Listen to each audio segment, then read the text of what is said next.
सो मैं आपको brief introduction दे देता हूँ अपनी प्रोफाइल का। जो कि सब हर किसी के लिए जरूरी होता है कि अपनी प्रोफाइल बिल्डअप करे अकॉर्डिंगली।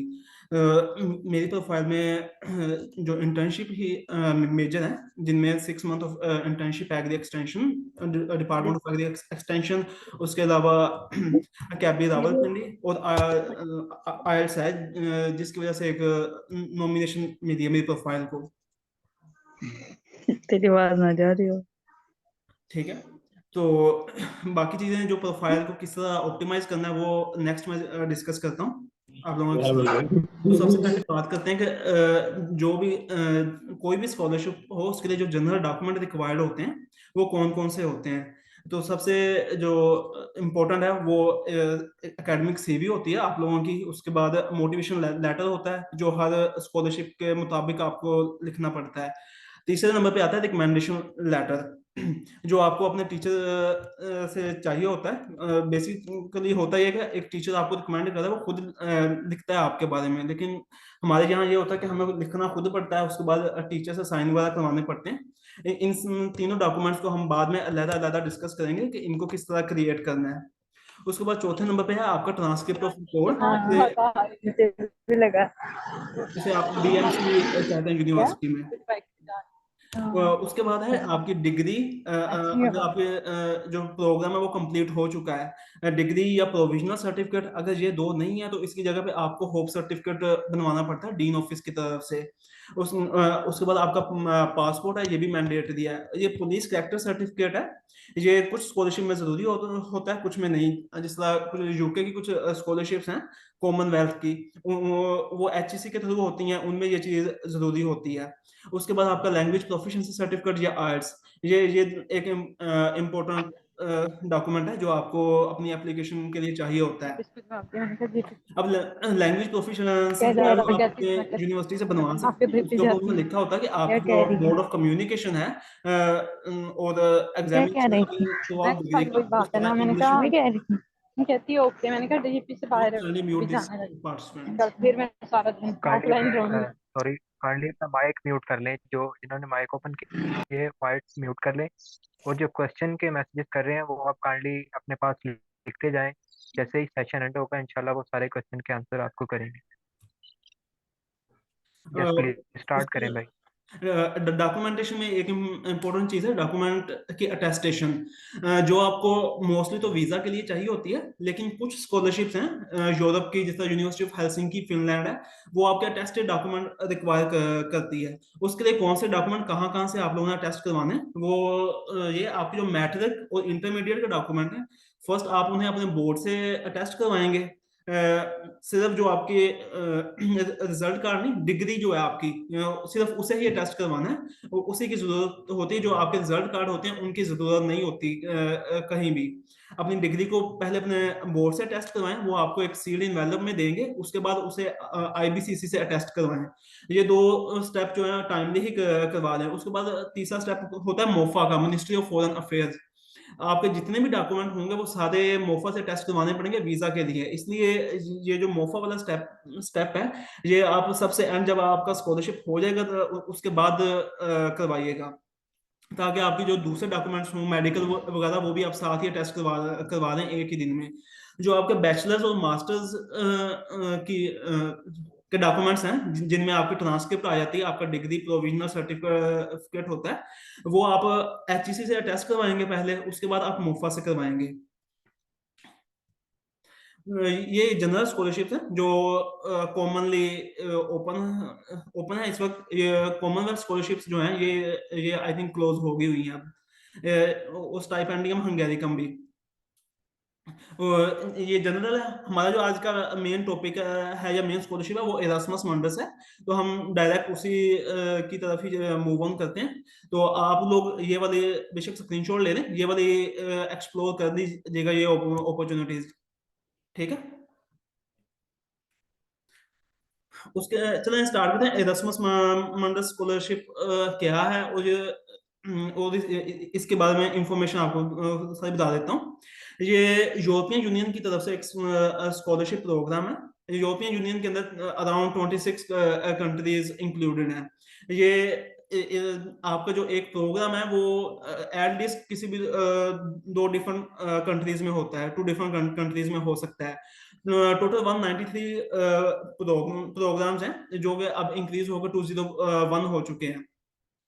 हर प्रोग्राम का डिफरेंट मोबिलिटी ट्रैक होता है। मींस कि आपने फर्स्ट सेमेस्टर किस यूनिवर्सिटी में पढ़ना है, सेकंड सेमेस्टर किस यूनिवर्सिटी में पढ़ना है, ये जब आप अप्लाई कर रहे होते हैं आपके पास तब ऑप्शन होता है कि आप टेंटेटिवली सिलेक्ट कर लें। मोस्टली चांसेस वही होते हैं कि जो आप सिलेक्ट करेंगे आपको उसी के मुताबिक दिया जाता है। अगर कंपटीशन इंक्रीज हो जाए तो फिर पहले उनको दिया जाता है जिनकी प्रोफाइल रैंकिंग अच्छी होती है। तो इसमें अप्लाई करने का तरीकाकार क्या है?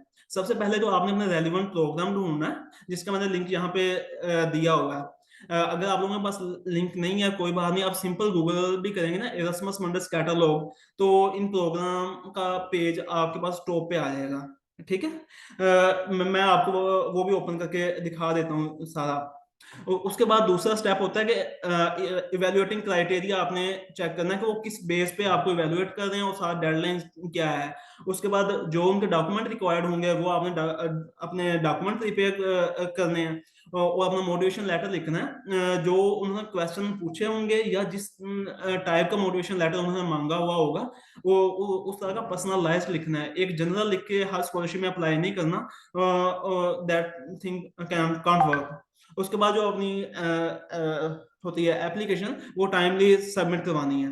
सो मैं आप लोगों को दिखा देता हूँ प्रोग्राम कैसे सर्च करना है। आपने ये लिंक है हमारे पास, तो ये पेज आपके पास ओपन हो गया। यहाँ पे सारे प्रोग्राम्स की डिटेल दी हुई है। ठीक है, अगर आपको प्रोग्राम नहीं ये लिंक मिल रहा, वैसे मैं होस्ट को कहूंगा ये ग्रुप में शेयर कर दे, तो सिंपल आप गूगल पे जाकर एरास्मस मुंडस कैटलॉग भी सर्च करेंगे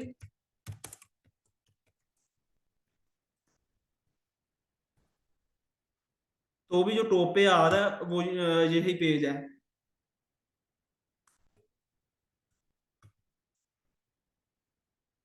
तो इसमें आगे जिस तरह मोस्टली मैंने देखा है कि आपके एग्रीकल्चर बॉटनी या एग्री इकोनॉमिक्स के रेलिवेंट हैं सारे स्टूडेंट्स। तो यहाँ पे आगे अपना अपने रेलिवेंट प्रोग्राम देख लें। तो उसके बाद अगर आपका प्रेफरेंस है कंट्री वाइज तो सिलेक्ट करें, बट आई डोंट रिकमेंड कि आप कंट्री वाइज जाएं कि मैंने इसी कंट्री में जाना है सिर्फ। ठीक है, तो आप सिर्फ अपने रेलिवेंट कीवर्ड ऐड करें, उसके बाद सर्च करें, जितने भी प्रोग्राम होंगे वो आपके सामने आ जाएंगे। अब जो एग्रीकल्चर में है ये 4 प्रोग्राम हैं मेजर जो यहाँ पे शो करवा रहे हैं। सबसे पहला है प्लांट हेल्थ है। उसके बाद एक सेकंड प्रोग्राम है एग्रीकल्चर का जो इंटरनेशनल सोयल के रेलिवेंट, सोयल साइंस के रेलिवेंट है। जो प्लांट हेल्थ वाला ये एंटोमोलॉजी एंड प्लांट पैथोलॉजी के रेलिवेंट है। उसके बाद आ जाता है sustainable agriculture, agree food master इस प्रोग्राम का नेम है। ये जनरल एग्रीकल्चर को डील करता है, इसके अंदर स्पेशलाइजेशन को ऑप्शन है, अगर आप लोग एक्सप्लोर कर सकते हैं। आप लोग एग्री इकोनॉमिक्स के कोई स्टूडेंट्स थे और एग्री बिजनेस के कुछ थे, उनके लिए मैं रिकमेंड करूंगा agricultural food and environmental policy analysis. ये आप लोगों को सबसे ज्यादा सूट करता है। ठीक है, एग्रीकल्चर अगर आप सिंपल टर्म एग्रीकल्चर यूज करें तो ये 4 प्रोग्राम है, लेकिन एग्रीकल्चर वाले स्टूडेंट्स तकरीबन 12 प्रोग्राम में अप्लाई कर सकते हैं। वो जो लिस्ट में मैं आपको दिखा देता हूँ नेक्स्ट स्लाइड्स में।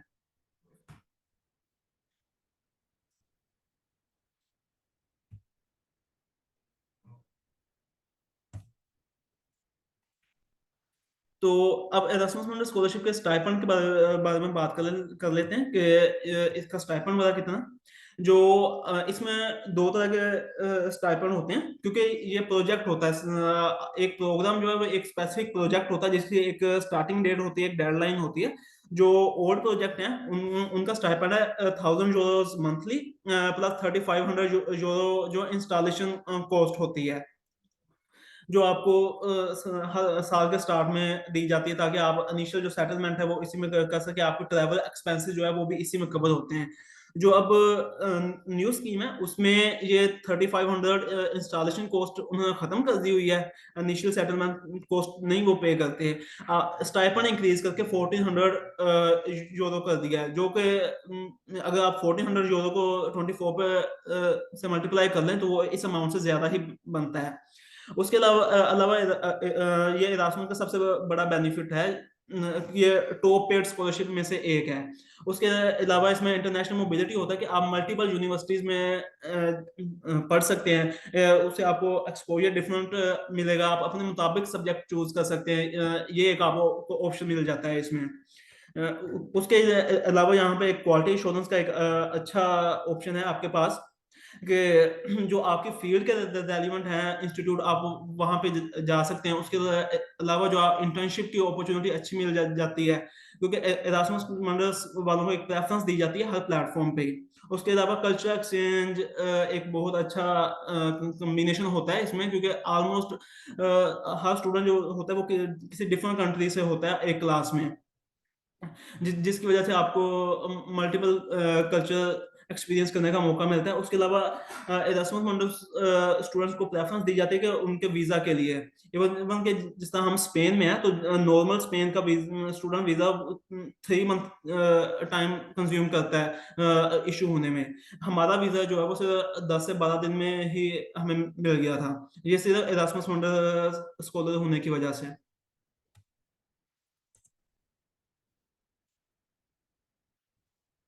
जो एग्रीकल्चर के रेलिवेंट प्रोग्राम है, हाँ, उनमें सबसे टॉप है प्लांट हेल्थ, जिसके बारे में आज हम डिटेल से बात करेंगे। दूसरे नंबर पे है प्लांट ब्रीडिंग का एम प्लांट।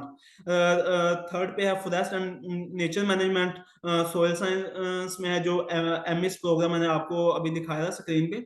उसके अलावा Danube agri food master agriculture and food policy analysis है। Sustainable forest and nature management. Forestry के रेलिवेंट भी तकरीबन 3 से 4 प्रोग्राम है। International master in soils and global change है, ग्लोबल इन्वायरमेंट एंड डेवलपमेंट, इसमें भी अप्लाई कर सकते हैं एग्रीकल्चर वाले। उसके अलावा ये पॉलिसी एंड मैनेजमेंट का है। उसके अलावा ग्लोबल फॉरेस्ट्री का एक प्रोग्राम है। इसी तरह फूड के रेलिवेंट भी प्रोग्राम यहाँ पे एनिमल ब्रीडिंग एंड जेनेटिक्स का प्रोग्राम है। क्लाइमेट चेंज एंड डाइवर्सिटी के रेलिवेंट भी एक प्रोग्राम है। इन सब में एग्रीकल्चर वाले अप्लाई कर सकते हैं। और कुछ मजीद भी प्रोग्राम है जो डायरेक्टली लिंक नहीं करते एग्रीकल्चर से, लेकिन एग्रीकल्चर वाले स्टूडेंट जा सकते हैं उनमें। जिस तरह ये risk climate change impact and adaptation है, मैरीन इंजीनियरिंग एंड मैनेजमेंट है। ये एग्रीकल्चर के ही डोमेन में आता है, लेकिन जो पाकिस्तान में मैरीन इंजीनियरिंग वगैरह या मैरीन साइंसेज का कोई भी इतना स्कोप वगैरह नहीं है, ना ही कोई स्पेसिफिक इनका सब्जेक्ट है। मैरीन बायोटेक्नोलॉजी, जो प्लांट बायोटेक्नोलॉजी वाले हैं वो मैरीन बायोटेक्नोलॉजी में भी जा सकते हैं, क्योंकि बायोटेक की जो आपकी प्रैक्टिस होती हैं वो काफी सिमिलर होती हैं। और इस तरह जो एम प्लांट है, जो प्लांट ब्रीडिंग एंड जेनेटिक्स का है, उसमें कंपटीशन बहुत ज्यादा है, और मैरीन बायोटेक्नोलॉजी में कंपटीशन उतना नहीं है as compare to M plant. तो ये भी एक अच्छा ऑप्शन है कि आप इसको भी एक्सप्लोर कर लें। उसके अलावा अर्बन क्लाइमेट एंड सस्टेनेबिलिटी है, आइलैंड एंड सस्टेनेबिलिटी है, इन सब में एग्रीकल्चर वाले जा सकते हैं। तो इसमें जो आपको स्कॉलरशिप इशू होती है वो आपकी प्रोफाइल की बेस पे होती है, कि आपकी प्रोफाइल क्या है, आपके जो साथ जो compete कर रहे हैं दूसरे कैंडिडेट्स उनकी प्रोफाइल क्या है। तो अपनी प्रोफाइल को स्ट्रॉन्ग बनाना होता है। तो अब अपनी प्रोफाइल को किस तरह स्ट्रॉन्ग बनाया जा सकता है? एक तो सिंपली कि अगर आप जॉब कर रहे हैं तो अपना जो वर्क एक्सपीरियंस है वो ऐड करें। अगर आपने जॉब वगैरह नहीं की हुई तो कोई इंटर्नशिप वगैरह, जिस तरह हमारे एग्रीकल्चर के 8th सेमेस्टर में होते हैं, वो इंटर्नशिप ऐड करें। उसके अलावा कोई वॉलंटियर वर्क किया है किसी लैब में जाके वो ऐड करें, या किसी प्रोजेक्ट में पार्टिसिपेट किया है वो चीजें ऐड करें। ऑनलाइन सर्टिफिकेशंस भी ऐड करें, इससे भी प्रोफाइल को थोड़ा वेटेज मिल जाता है। अगर पब्लिकेशन है तो लाजमी ऐड करें अपनी, और अपनी जो स्किल्स हैं वो मेंशन करें प्रोग्राम के रेलेवेंट अपनी सीवी के अंदर। उसमें कैटेगराइज करके अपनी स्किल्स को मेंशन करेगा, टेक्निकल स्किल्स ये हैं। अब उन टेक्निकल स्किल्स में उस प्रोग्राम के रेलिवेंट आपने स्किल्स मेंशन करनी है। जिस तरह अगर आप जा रहे हैं प्लांट हेल्थ में, तो वहां पे आप पेस्ट मैनेजमेंट कर सकते हैं, पेस्ट स्काउटिंग मेंशन कर सकते हैं, इस तरह के स्किल्स मेंशन कर सकते हैं। अब जो आपका रिकमेंडेशन लेटर है वो एंड पे मैं डिस्कस करता हूँ। उसके से पहले आप लोगों को कुछ साइट्स वगैरह के बारे में बता दूं जहां से आप ऑनलाइन कोर्सेज कर सकते हैं, सर्टिफिकेशन ले सकते हैं। सबसे पहले अलीसंस। अलीसंस आपको कोई सर्टिफिकेट, अब उनका जो प्रॉपर सर्टिफिकेट है वो इशू नहीं करता, लेकिन एक डॉक्यूमेंट देता है जिससे वेरीफाई हो सकता है कि आपने ये कोर्स कंप्लीट किया हुआ है। सर्टिफिकेट लेने के लिए आपको फी पे करनी पड़ती है, जिसके जरूरत नहीं है। आप कोर्स कंप्लीट करें, वो आपको डॉक्यूमेंट दे देंगे, उस पर क्यूआर कोड होगा, उनकी वेबसाइट से वेरीफाइबल है, दैट्स ओके। उसके बाद दूसरे नंबर है फ्रांस की एक ऑर्गेनाइजेशन है पॉलिएसर। ये एग्रीकल्चर के रेलिवेंट इनके काफी ज्यादा प्रोग्राम हैं। मोर स्पेसिफिकली इनके हैं प्लांट पैथोलॉजी, एंटोमोलॉजी के रेलिवेंट, पेस्ट मैनेजमेंट के रेलिवेंट हैं। उसके बाद आ जाता है world bank group, open learning system है इनका। तो वहां पे हर तरह के कोर्सेज है, एग्रीकल्चर के रेलिवेंट भी हैं, बिजनेस के रेलिवेंट भी हैं।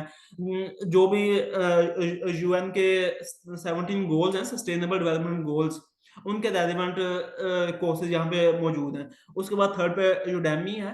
इनके पेड होता है लेकिन कुछ फ्री कोर्सेज भी मिल जाते हैं। उसके बाद आ जाता है कोर्सेरा। कोर्सेरा पे कोर्सेज अगर पेड भी हैं तो आप उसके लिए फाइनेंशियल एड के लिए अप्लाई कर सकते हैं, जो 15 दिन में अप्रूव हो ही जाती है। उसके बाद आप वो कोर्स कंप्लीट करके सर्टिफिकेट ले सकते हैं। उसके बाद प्लांट हेल्थ ऑस्ट्रेलिया है, कैबी एकेडमी है। ये पहले पाकिस्तान को फ्री में अलाउ नहीं किया होता, ये रिसेंटली ही इन्होंने अलाउ किया कि पाकिस्तान के जो स्टूडेंट्स हैं यूनिवर्सिटी के ईमेल से एक्सेस कर सकते हैं और कोर्स फ्री में कर सकते हैं। इनके भी मोस्टली जो कोर्सेज हैं वो एंटोमोलॉजी और प्लांट पैथोलॉजी के रेलिवेंट हैं, जो कि एक आपके प्लांट हेल्थ के काफी ज्यादा रेलिवेंट हैं। उसके बाद FAO, food and agriculture organization, इनके हैं यूएस डिपार्टमेंट ऑफ स्टेट, इनके मैसिव ऑनलाइन लर्निंग कोर्सेज हैं। माइंड लस्टर एक वेबसाइट है, आप वहां से कर सकते हैं।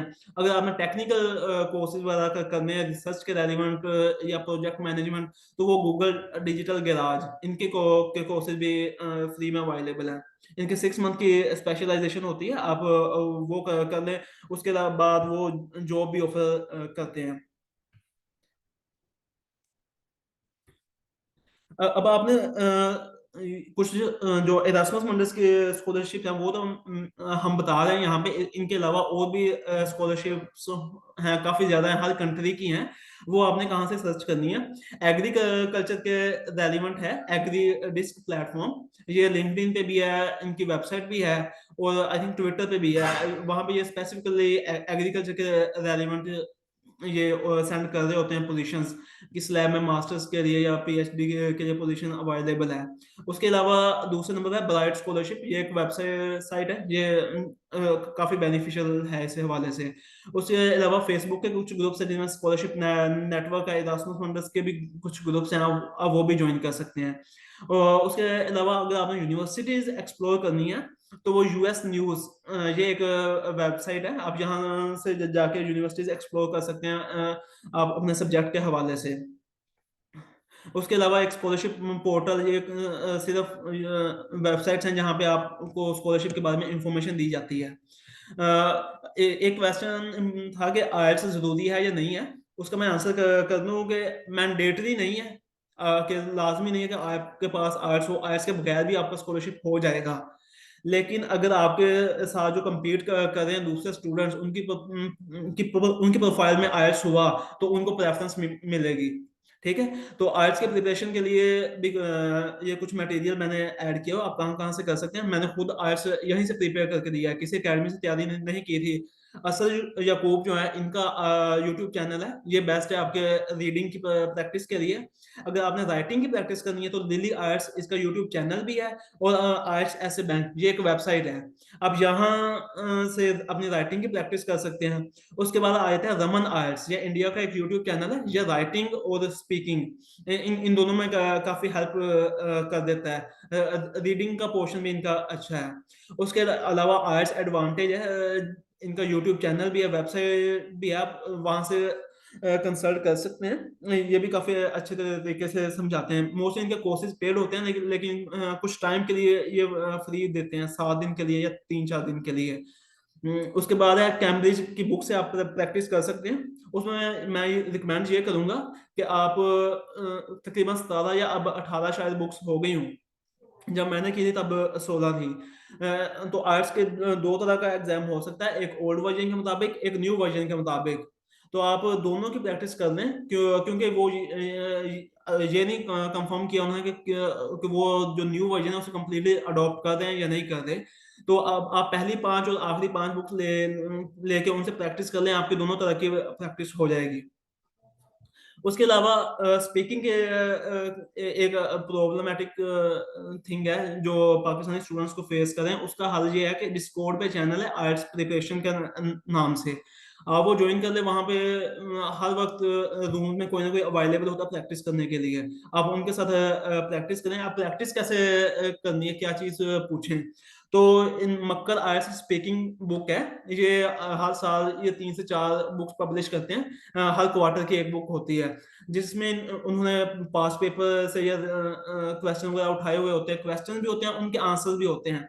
आप वहां से प्रैक्टिस करेंगे, आपको आइडिया हो जाएगा क्वेश्चन किस तरह का आ सकता है, और आपने किस तरह वो जो है उसको आंसर करना है। तो अब हम देखते हैं कि हमने रिकमेंडेशन लेटर कैसे लिखना है।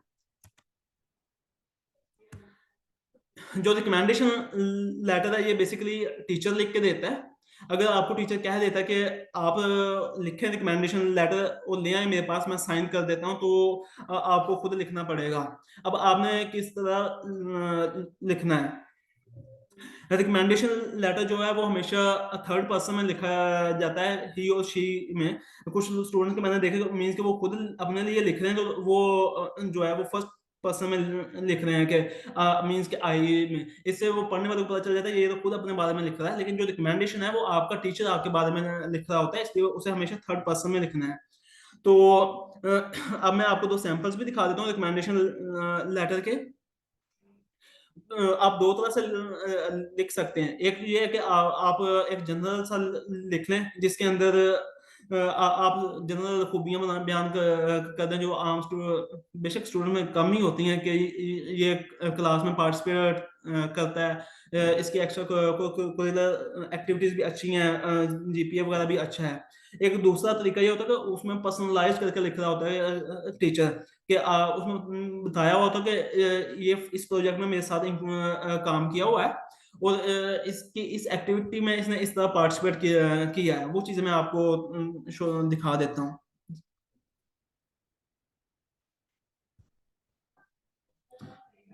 जस्ट 2 मिनट, मैं ओपन कर दूँ।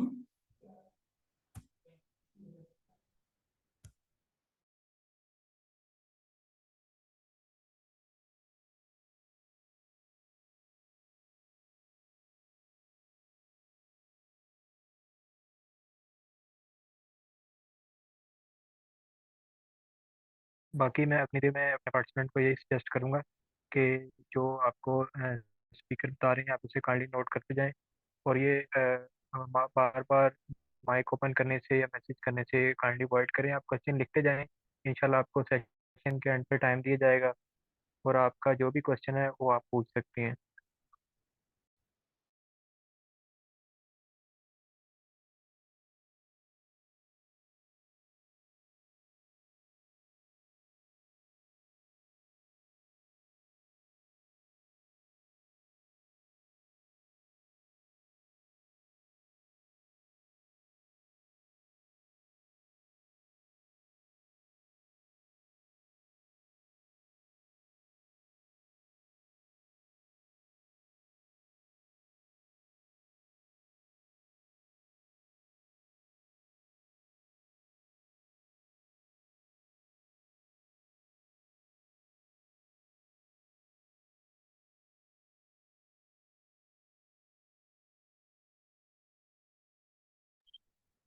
काइंडली हसीब भाई अपना माइक ओपन कर लें, देन आपकी वॉइस नहीं आ रही। ओके ओके, अब आ रही है आवाज?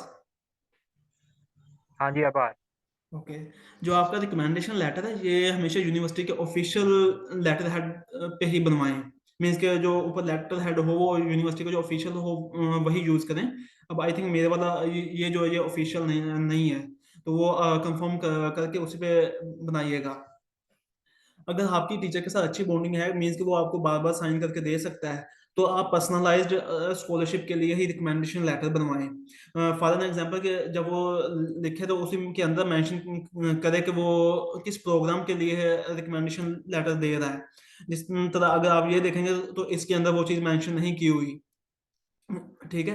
अगर आपको टीचर नहीं बना के दे रहा, वो एक आधी बार ही साइन करने के लिए वो एग्री हुआ है, तो आप एक जनरल बनवा लें जिसमें लिखने के मास्टर्स स्कॉलरशिप के लिए ना उसमें प्रोग्राम मेंशन करें ना यूनिवर्सिटी मेंशन करें। अगर वो बार बार करके दे सकता है तो आप प्रोग्राम और यूनिवर्सिटी मेंशन करें। इसका एक दूसरा हल ये होता है कि टीचर से सॉफ्ट फॉर्म में ले लें साइन किया हुआ रिकमेंडेशन लेटर, और उसमें जब भी आपने अप्लाई करना है तो यूनिवर्सिटी का नाम चेंज कर दिया खुद। ये ऑप्शन है। मोस्टली जो है वो टीचर्स आपको हार्ड फॉर्म पे ही साइन करके देते हैं। ये एक जनरल सा मैंने बनाया हुआ है रिकमेंडेशन लेटर। ठीक है, जिसमें आप देख देख सकते हैं कि ये सारा सिम एक जनरल चीजें लिखी हुई हैं। ऊपर मेरा सीजीपीए के बारे में लिखा हुआ है और यूनिवर्सिटी के बारे में लिखा हुआ है। और उसके अलावा कोई भी स्पेसिफिक नहीं लिखा हुआ, जस्ट लाइक यही लिखा हुआ इजीली अंडरस्टैंड कर सकता है एंटोमोलॉजी के कंसेप्ट, ये किसी भी स्टूडेंट के लिए लिखा जा सकता है। ठीक है।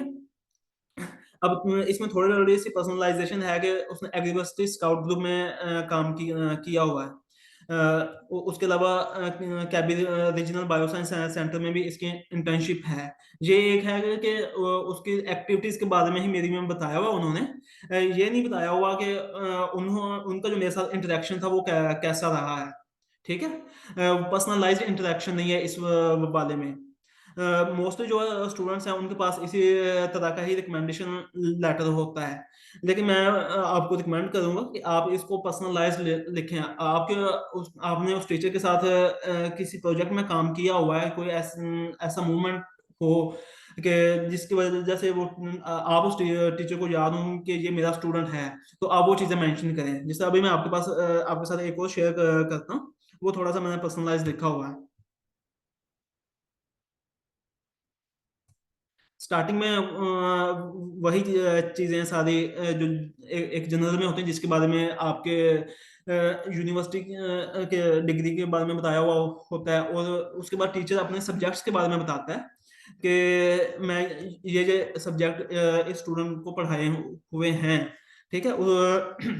उसके बाद आपके पर्सनल लाइफ जो है वो लिखता है। जिस तरह ये जो सेकंड पैराग्राफ है, इसके अंदर मैंने अपनी जो कैबी की इंटर्नशिप का लिखा हुआ है।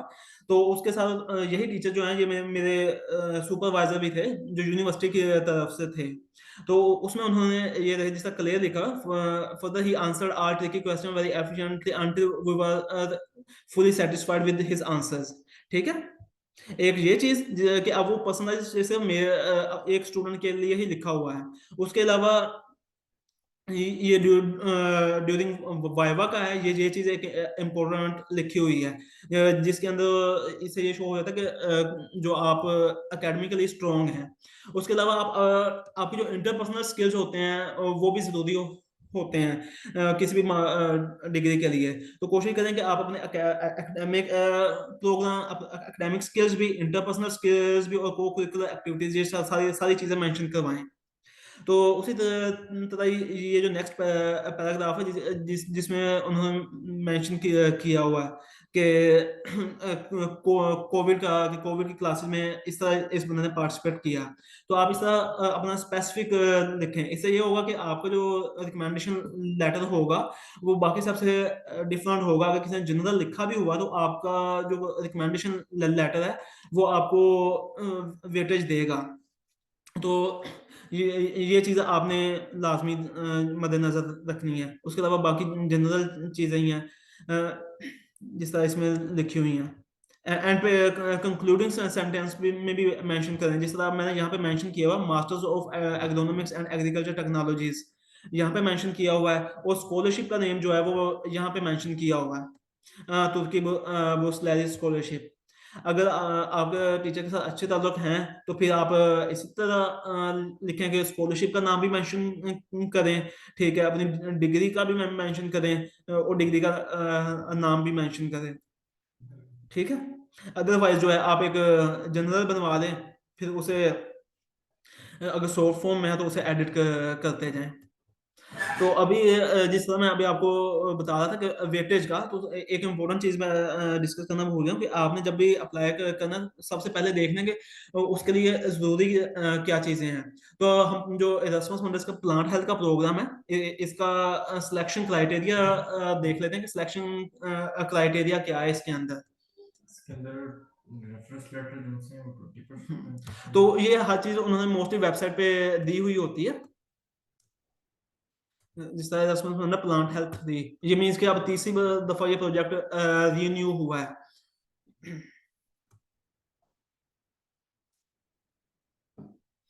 ये उन्होंने इस पे से प्रोजेक्ट की डिटेल दी हुई है, प्रोजेक्ट किस चीज के बारे में है, उसके ग्रांट्स वगैरह जो प्रोजेक्ट की अपनी वेबसाइट है वो भी साथ दी हुई होती है। जब भी आपने अपना राइटअप करना है तो ये जो समरी दी हुई है इसे लाजमी मद्देनजर रखना है। यहाँ पे उन्होंने लिखा हुआ होता है स्पेसिफिकली कि ये प्रोजेक्ट मेन ऑब्जेक्टिव्स क्या हैं। जिस तरह जो ये प्रोजेक्ट है इसके अंदर स्टूडेंट्स की स्किल्स डेवलपमेंट के लिए है ये स्पेसिफिक प्रोग्राम। ओके, तो अब हम इस प्रोग्राम की वेबसाइट पे चलते हैं।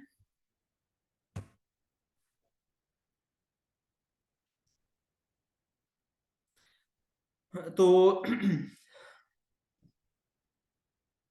ये जनरल इंफॉर्मेशन जिसके अंदर के प्लांट हेल्थ में आप क्यों है, प्लांट हेल्थ के कंसोर्टियम में आपको क्या क्या चीजें मिलेंगी।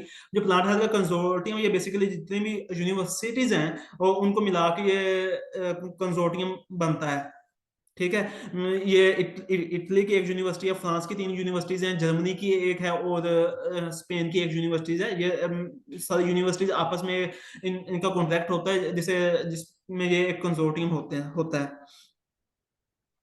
तो जो सिलेक्शन प्रोसीजर है हम उसके पे चलते हैं डायरेक्ट। तो अब आप यहाँ पे देख सकते हैं क्लियरली जो आपके एकेडमिक रिकॉर्ड एंड मेरिट हैं, जिसके अंदर आपका सीजीपीए आ जाएगा और उसके अलावा आपका सीवी आ जाएगी। ये चीजें 60% जो है आपके मेरिट में पार्टिसिपेट कर रही हैं। उसके अलावा जो रेफरेंस लेटर हैं या रिकमेंडेशन लेटर हैं जो मैंने अभी आप लोगों को दिखाया वो 20% है। जो आपका पर्सनल मोटिवेशन लेटर है वो भी 20% है। मींस कि आप को इन 3 चीजों पे अगर अच्छे से मेहनत कर लेते हैं तो उम्मीद है कि आपकी प्रोफाइल दूसरों से काफी ज्यादा डिफरेंट हो जाएगी।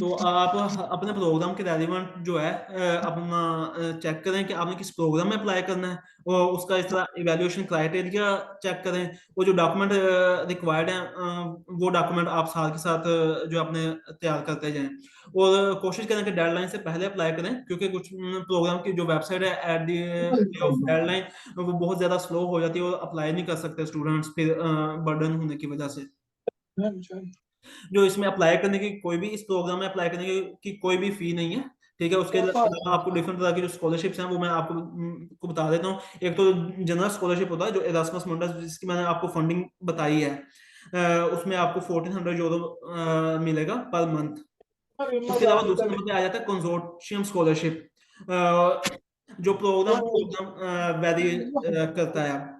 जिस तरह आप यहाँ पे देखें फाइनेंशियल सपोर्ट में उन्होंने वो चीज भी दी हुई है। ये एरास्मस जॉइंट मास्टर स्कॉलरशिप जो मैंने आपको पहले डिस्कस किया है वो है। उसके अलावा प्लांट हेल्थ कंसोर्टियम स्कॉलरशिप है। ये जो स्टूडेंट कंसोर्टियम स्कॉलरशिप पे आएंगे उनको 9000 यूरो फी पे करना पड़ेगी खुद, 2 साल के लिए, जो पहले 18,000 यूरो थी, अब कम करके 9,000 यूरो कर दिया 2 साल की। उसके अलावा जो अब खुद के एक्सपेंसेस हैं वो खुद बेयर करने पड़ेंगे। मेडिकल इंश्योरेंस जो है वो आई थिंक वो आपको यूनिवर्सिटी की तरफ से मिल जाएगी। उसके अलावा एक ऑप्शन होता है, ये जो कंसोर्शियम पे स्टूडेंट आए या सेल्फ फंडिंग पे स्टूडेंट आए, वो यहाँ पे आके सेकंड ईयर के लिए अप्लाई कर सकते हैं। तो जो उनका M2 होगा दूसरा साल, उसमें उनको मंथली थोड़ी बहुत फंडिंग मिल जाएगी। वो 300 to 500 के दरमियान वैरी करती है कंट्री टू कंट्री। उसके अलावा जो स्टूडेंट्स जाएंगे यूनिवर्सिटी ऑफ पर्डोवा इटली में, वो वहाँ की एक रीजनल स्कॉलरशिप में अप्लाई कर सकते हैं। रीजनल विनोतो स्कॉलरशिप है जो डील करती है। उसके अलावा आप लोगों के पास एक ऑप्शन होता है कि आप लोग अपना मास्टर थीसिस वर्ल्ड में कहीं भी कर सकते हैं। आप एक्सटर्नल सुपरवाइजर देख लें या किसी भी कंपनी में आपको एक्सेप्टेंस लेनी पड़ेगी। एक्सेप्टेंस लेके आप वहाँ पे कर सकते हैं, वो आपका फंडेड भी हो सकता है। उसके अलावा जो यूरोपियन यूनियन जो है वो स्टडी के लिए लोन्स वगैरह भी देती है, जिसके लिए यूरोपियन एजेंसी की वेबसाइट है, आप वहां जाके डिटेल्स देख सकते हैं। उसके अलावा यहीं पे उन्होंने एक्सटर्नल फंडिंग का बताया हुआ है। फॉर एग्जांपल कि आपका कंसोर्शियम स्कॉलरशिप पे हो जाता है या सेल्फ फंडेड स्टूडेंट आप ज्वाइन करना चाह रहे हैं, तो आप ये ऑप्शन एक्सप्लोर कर सकते हैं, जिसमें यूरोपियन फंडिंग गाइड है। यहाँ पे यूरोप की काफी ज्यादा फंडिंग्स होती हैं, आप ये देख के अप्लाई कर सकते हैं यहाँ पे। ठीक है। उसके अलावा डार्ड है, डार्ड में भी काफी ज्यादा फंडिंग अवेलेबल होती हैं, आप वहां पे भी अप्लाई कर सकते हैं अपने रेलिवेंट देख के। इससे ये होता है कि आप कई कई बार आपकी अगर इरास्मस की तरफ से फंडिंग ना हो रही हो, तो आपको एक्सटर्नल फंडिंग मिलके आपका प्रोग्राम जो है वो फुली फंडेड हो जाता है। बाकी ये कंट्री वाइज स्पेसिफिक उन्होंने यहाँ पे दी हुई है कि अगर आपने कहीं भी अप्लाई करना तो आप वहां पे अप्लाई कर सकते हैं। बाकी जो है मोबिलिटी का कुछ बता दूं आप लोगों को कि इसके अंदर जो लास्ट टाइम था वो मोबिलिटी थोड़ी सी डिफरेंट थी अब की निस्बत। लास्ट टाइम ये था कि आप जो आपका M1 है आप जर्मनी भी रख सकते थे जो फर्स्ट ईयर है, लेकिन अब वो जर्मनी को खत्म कर दिया। अब जो M1 है वो आप सिर्फ स्पेन और इटली में रखेंगे।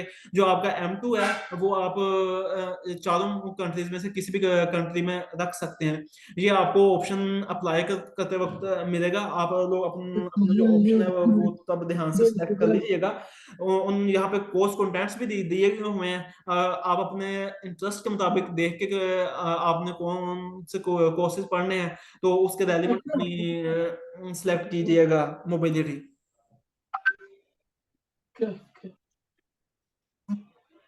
ये सारा उन्होंने प्रोटोकॉल दिया हुआ कि किस सेमेस्टर में कौन सा सेमेस्टर कब खत्म होगा और कब आप लोगों को कौन सी चीज की रिक्वायरमेंट होगी। और यहाँ पे आपको कोर्स कंटेंट दिए हुए हैं जिसमें हर यूनिवर्सिटी का दिया हुआ है। यूनिवर्सिटी ऑफ गोटिंगन के कोर्सेज कौन से होंगे M2 में, इसी तरह M1 के कोर्सेज भी ऊपर दिए हुए हैं। M1 में आप देख सकते हैं सिर्फ 2 यूनिवर्सिटीज ही हैं, एक इटली की पडोवा यूनिवर्सिटी है और एक स्पेन की यूनिवर्सिटी ऑफ पॉलिटेक्निक जो कि होस्ट यूनिवर्सिटी है।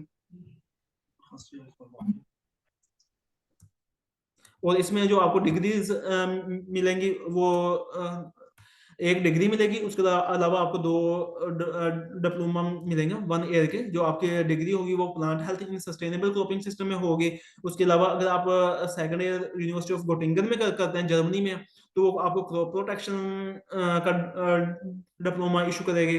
अगर आप इटली में करते हो तो वो सस्टेनेबल एग्रीकल्चर का करेगी। इसी तरह अगर आप फ्रेंच की यूनिवर्सिटीज में जाते हैं तो वो उनके डिफरेंट नेम्स हैं जिस तरह ये। That's all from my side. So अब जो नेक्स्ट मोटिवेशन लेटर कैसे लिखना है वो अहमद एक्सप्लेन कर देंगे। Okay. Thank you so much for your time and for your valuable contribution in this session. Next मैं अपने सेकंड स्पीकर को इनवाइट करूंगा। सेकंड स्पीकर आज के हमारे हैं अहमद रजा। इनकी जो BSc है वो यूनिवर्सिटी ऑफ एग्रीकल्चर फैसलाबाद से है, major plant breeding and genetics, और अपने माशाल्लाह इटली में अपना MS कंटिन्यू कर रहे हैं। नेक्स्ट मैं इनको रिक्वेस्ट करूंगा कि आप अपना सेशन कंटिन्यू करें। अहमद रजा। Assalamu alaikum. Am I audible to everyone? Yes, please. Yes, okay please continue. चलिए मैं स्टार्ट करता हूँ।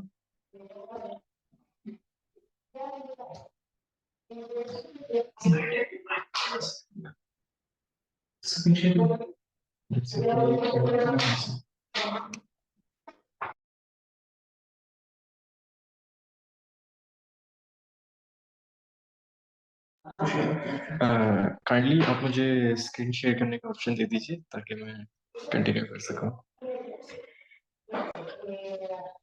यस हसीब भाई, आप काइंडली इन्हें होस्ट शिफ्ट कर दें, मैंने आपको शिफ्ट किया था, तो देन मुझे इनको मिलेगी स्क्रीन शेयर का ऑप्शन।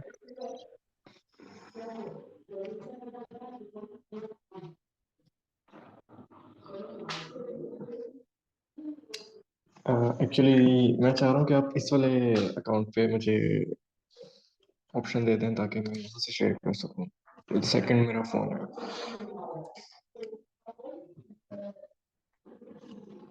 हाँ जी भाई हसीबुर रहमान, आप काइंडली होस्ट शिफ्ट कर दें अहमद भाई को, देन ये अपनी स्क्रीन शेयर कर सकेंगे।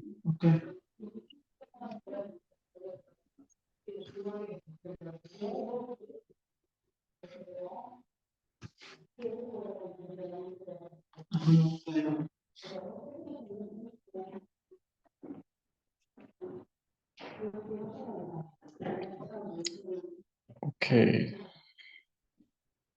सो जब भी आप इरास्मस मुंडस के अंदर कोई लेटर ऑफ मोटिवेशन की तरफ आते हैं तो आपको एक ट्रेडिशनल फॉर्मेट ही नजर आता है।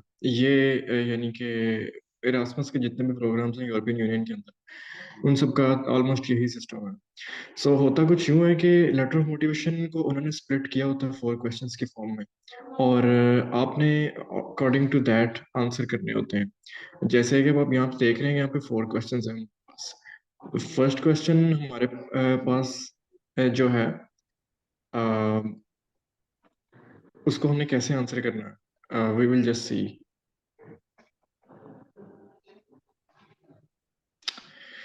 फर्स्ट क्वेश्चन वो हमेशा पूछते हैं, why have you chosen this master degree. तो आपने इसको आंसर कैसे करना है? Simple, it's not very difficult, simple है। आपने सबसे पहले तो जब भी आप लिखना स्टार्ट करते हैं ना, आपको होता है कि मैं स्टार्ट कहाँ से करूँ, और यही सबसे बड़ी मुश्किल है। वंस आप स्टार्ट कर लेंगे तो then everything will be improved with the passage of time. इसका जो मैं सबसे पहले वे चूज करता था ना, वो ये था कि गूगल पे सिंपली आप सर्च करें लोगों के लेटर ऑफ मोटिवेशन, 2 3 4 बार पढ़ें।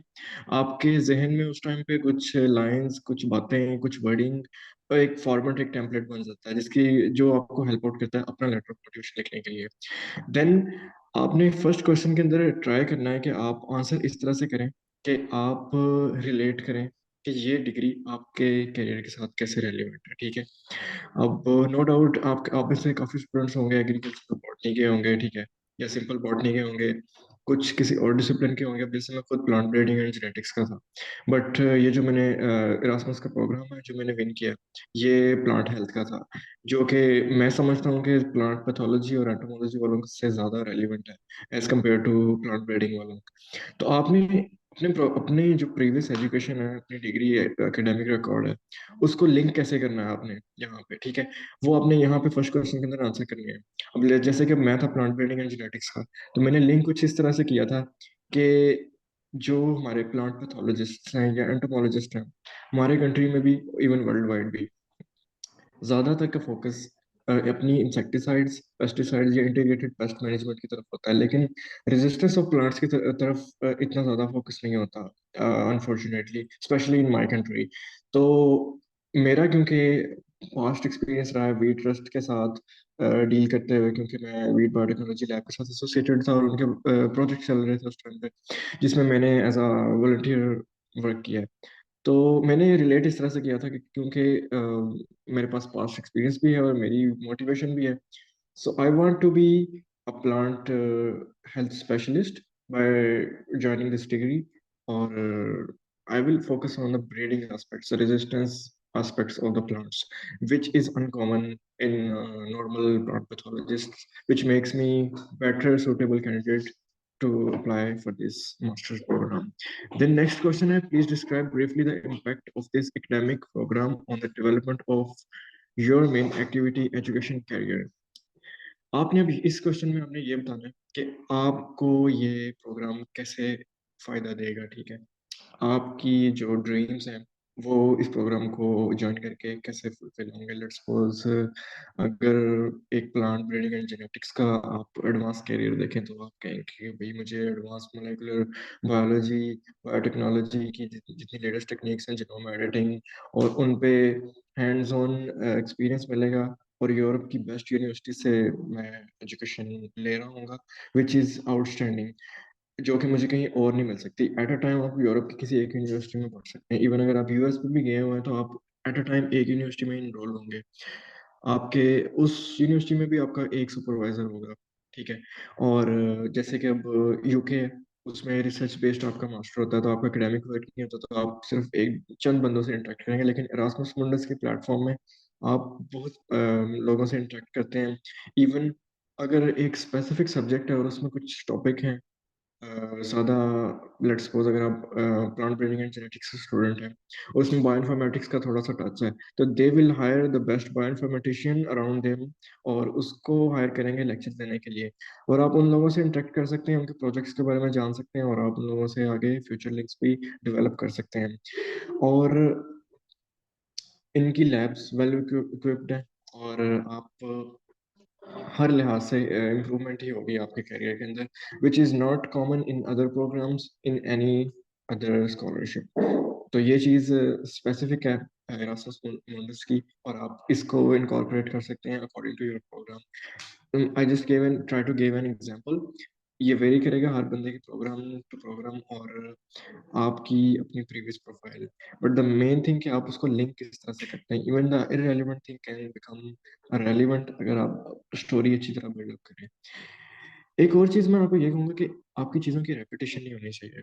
जो चीज आपकी सीवी में है वो आपकी लेटर ऑफ मोटिवेशन में ना नजर आए। यानी कि ऐसा ना हो कि पांच छह चीजें हैं आपने वही की हुई हैं, वही सीवी में तो नजर आ ही रही है ऑब्वियसली, फिर आपके लेटर ऑफ मोटिवेशन में भी वही नजर आ रहा है, फिर आपके लेटर ऑफ रिकमेंडेशन में भी वही नजर आ रहा है। यानी कि वो ओवरऑल जब आपको देखेंगे तो वो कहेंगे कि अच्छा यार इसके पास ये पांच छह ही चीजें हैं जिनको घुमा फिरा के ये लिस्ट करी जा रहा है, which will not make a good impression. अगर आपने कुछ शो करवाना है तो आप डिजाइन इस तरह से करेंगे, आप हर चीज के लिए रूम रखें। देन हमारे पास है briefly describe the impact you expect your participation in this programme. और इसमें आपने ये बताना है कि आप टेक होम क्या कर रहे हैं यहाँ से। जब आप ये प्रोग्राम कंप्लीट कर लेंगे तो आप अपने कंट्री को कैसे बेनिफिट करेंगे। यहाँ पे आप आपने ये नहीं लिखना है कि भाई बस मैंने पाकिस्तान से बाहर निकलना है और मैंने वापस नहीं आना। यू डोंट हैव टू इतना सच भी बोलने की जरूरत नहीं है। आपने यहाँ पे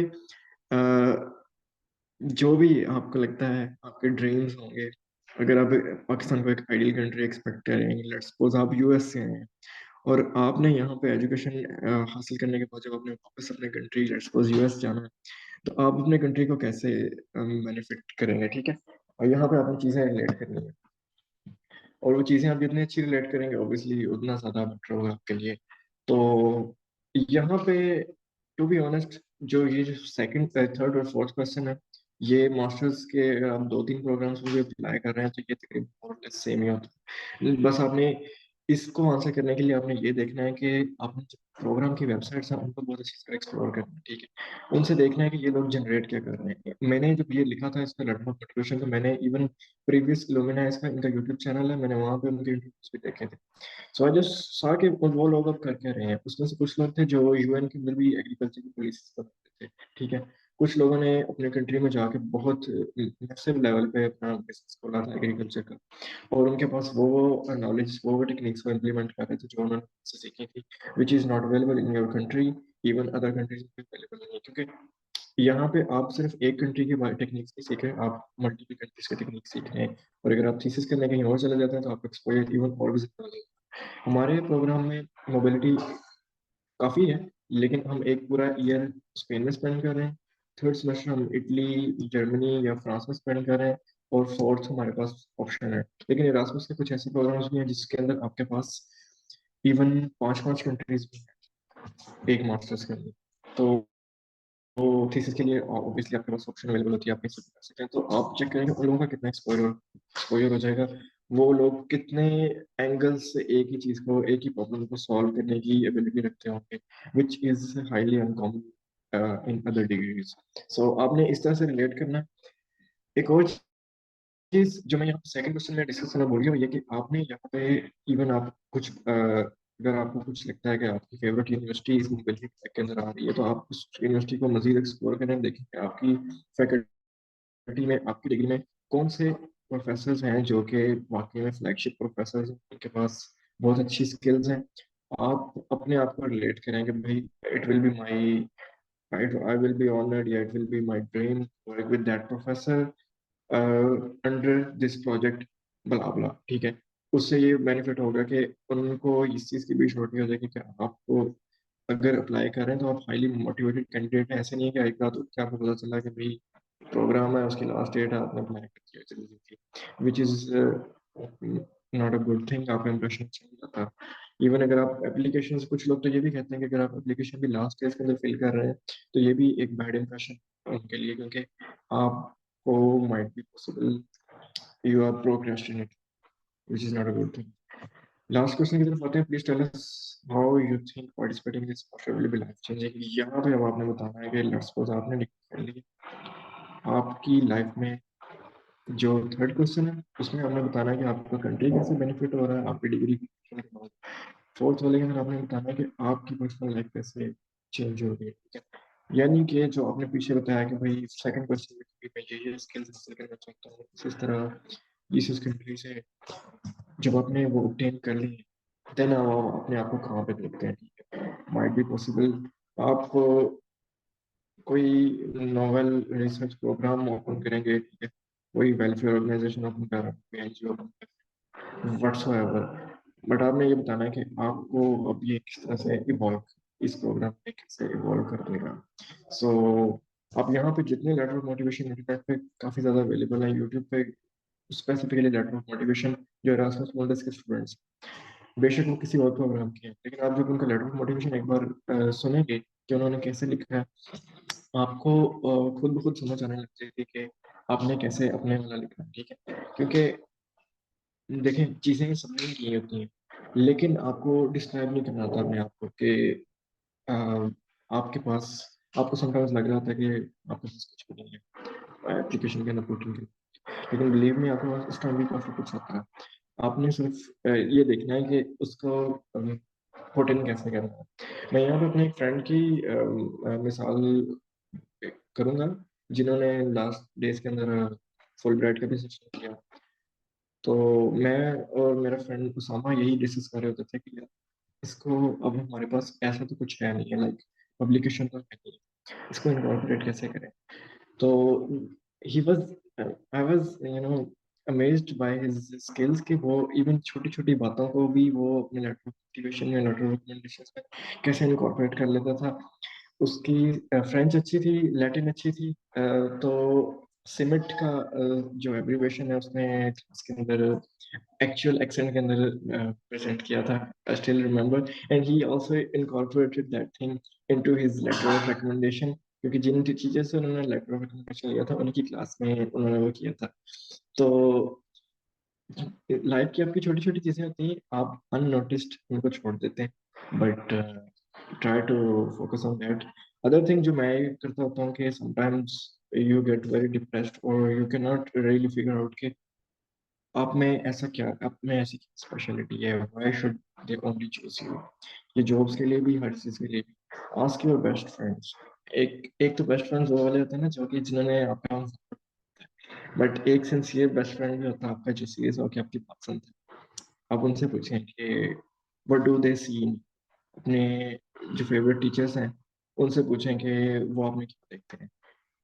उनके फीडबैक से, ओपिनियन से आपको कुछ जो है ना और पॉइंट्स प्रेजेंट कि आपने कैसे बेटअप करना। सो मैंने लेटर ऑफ जो अपना मोटिवेशन था, मैंने किसी टीचर से लेटर ऑफ रिकमेंडेशन रिव्यू करवाए थे, लेकिन लेटर ऑफ मोटिवेशन मैंने किसी से रिव्यू नहीं करवाया था, वो मैंने खुद ही लिखा था। और मेरा लेटर ऑफ मोटिवेशन मेरे एक फ्रेंड ने रिव्यू किया था और उसने मुझे फीडबैक दिया था।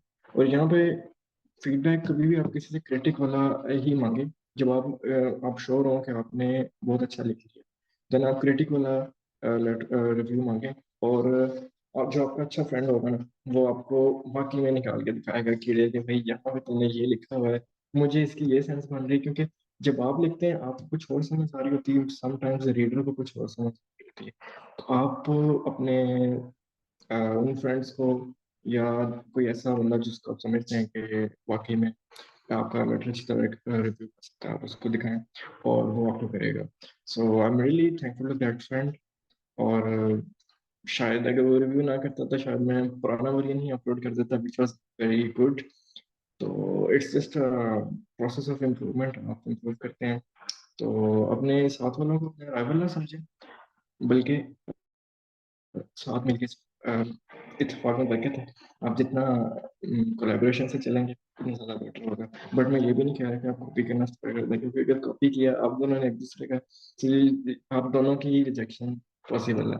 सो आगे जो हमारे सीनियर हैं, मैं तो इवन इस प्रोग्राम में अप्लाई भी करने का नहीं सोच रहा था। तो अब इसी मीटिंग में हमारे एक सीनियर भी हैं, अदनान। उन्होंने उनका मैं सेशन ज्वाइन कर रहा था, just like you guys. Last year मैं ऐसे सेशन ज्वाइन कर रहा था, और जब उन्होंने मुझे अपनी क्लास की फोटो दिखाई, आई वाज क्वाइट अमेज्ड कि यार उसमें माइक्रोबायोलॉजी वाला भी है, एग्री इंजीनियरिंग वाले बच्चे भी हैं। सो आई थॉट यार मैं तो फिर भी थोड़ा रेलिवेंट हूँ, ये लोग तो थोड़े ज़्यादा डिस्टेंट हो जाते हैं। अगर ये सिलेक्शन हो जाती है, इन लोगों की सिलेक्शन हो सकती है, तो मेरी क्यों नहीं हो सकती? I should focus on my level of motivation and I should apply in this programme as well. तो आप लोगों ने ये नहीं देखना कि यार आप लोगों का बॉटनी है, लोगों का कोई और डिसिप्लिन है, माइक्रोबायोलॉजी है। आपको आपसे रेलिवेंट या ऑलमोस्ट रेलिवेंट आपको प्रोग्राम एरास्मस के प्लेटफॉर्म पे मिल ही जाएगा। आई थिंक 198 के करीब, या मे बी 200 प्लस प्रोग्राम्स हो गए, कुछ और भी एक्सेप्ट हो गए हैं प्रोग्राम्स यूरोपियन यूनियन के अंडर। तो आपको ज़रूर अपना प्रोग्राम मिल जाएगा, और बेस्ट ऑफ लक। नेक्स्ट मैं स्पीकर को माइक देना चाहूँगा कि वो continue. Thank you so much for calling me here. Okay okay okay, thank you so much Amit भाई। माशाल्लाह आपने बहुत अच्छा एक्सप्लेन किया। बाकी एट द एंड मैं इसमें ये पॉइंट ऐड करना चाहता हूँ कि कुछ स्टूडेंट्स होते हैं कि वो कहते हैं कि मुझे अपना मोटिवेशन सेंड कर दो, देन वो as it is copy paste just अपना नेम वगैरह चेंज करके, डिपार्टमेंट चेंज करके इस तरह वो लिख देते हैं। इस तरह उनका फायदा कम होता है, लेकिन वो उल्टा अपना भी नुकसान करवाते हैं और अगले बंदे का भी नुकसान करवाते हैं। ये चीज़ आपने नहीं करनी। और without wasting our time, next I will invite to Adnan Ali. इनका जो बीएससी है वो यूनिवर्सिटी ऑफ एग्रीकल्चर फैसलाबाद से है, और एंटोमोलॉजी डिपार्टमेंट अब माशाल्लाह मास्टर कर रहे हैं in plant health Erasmus Mundus scholarship के अंडर, स्पेन और इटली में। Then I request you to please start.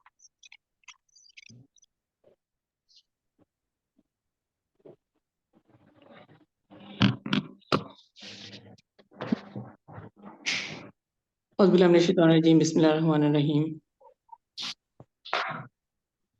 आंखों में रहा दिल में उतर कर नहीं देखा, कश्ती के मुसाफिर ने समंदर नहीं देखा।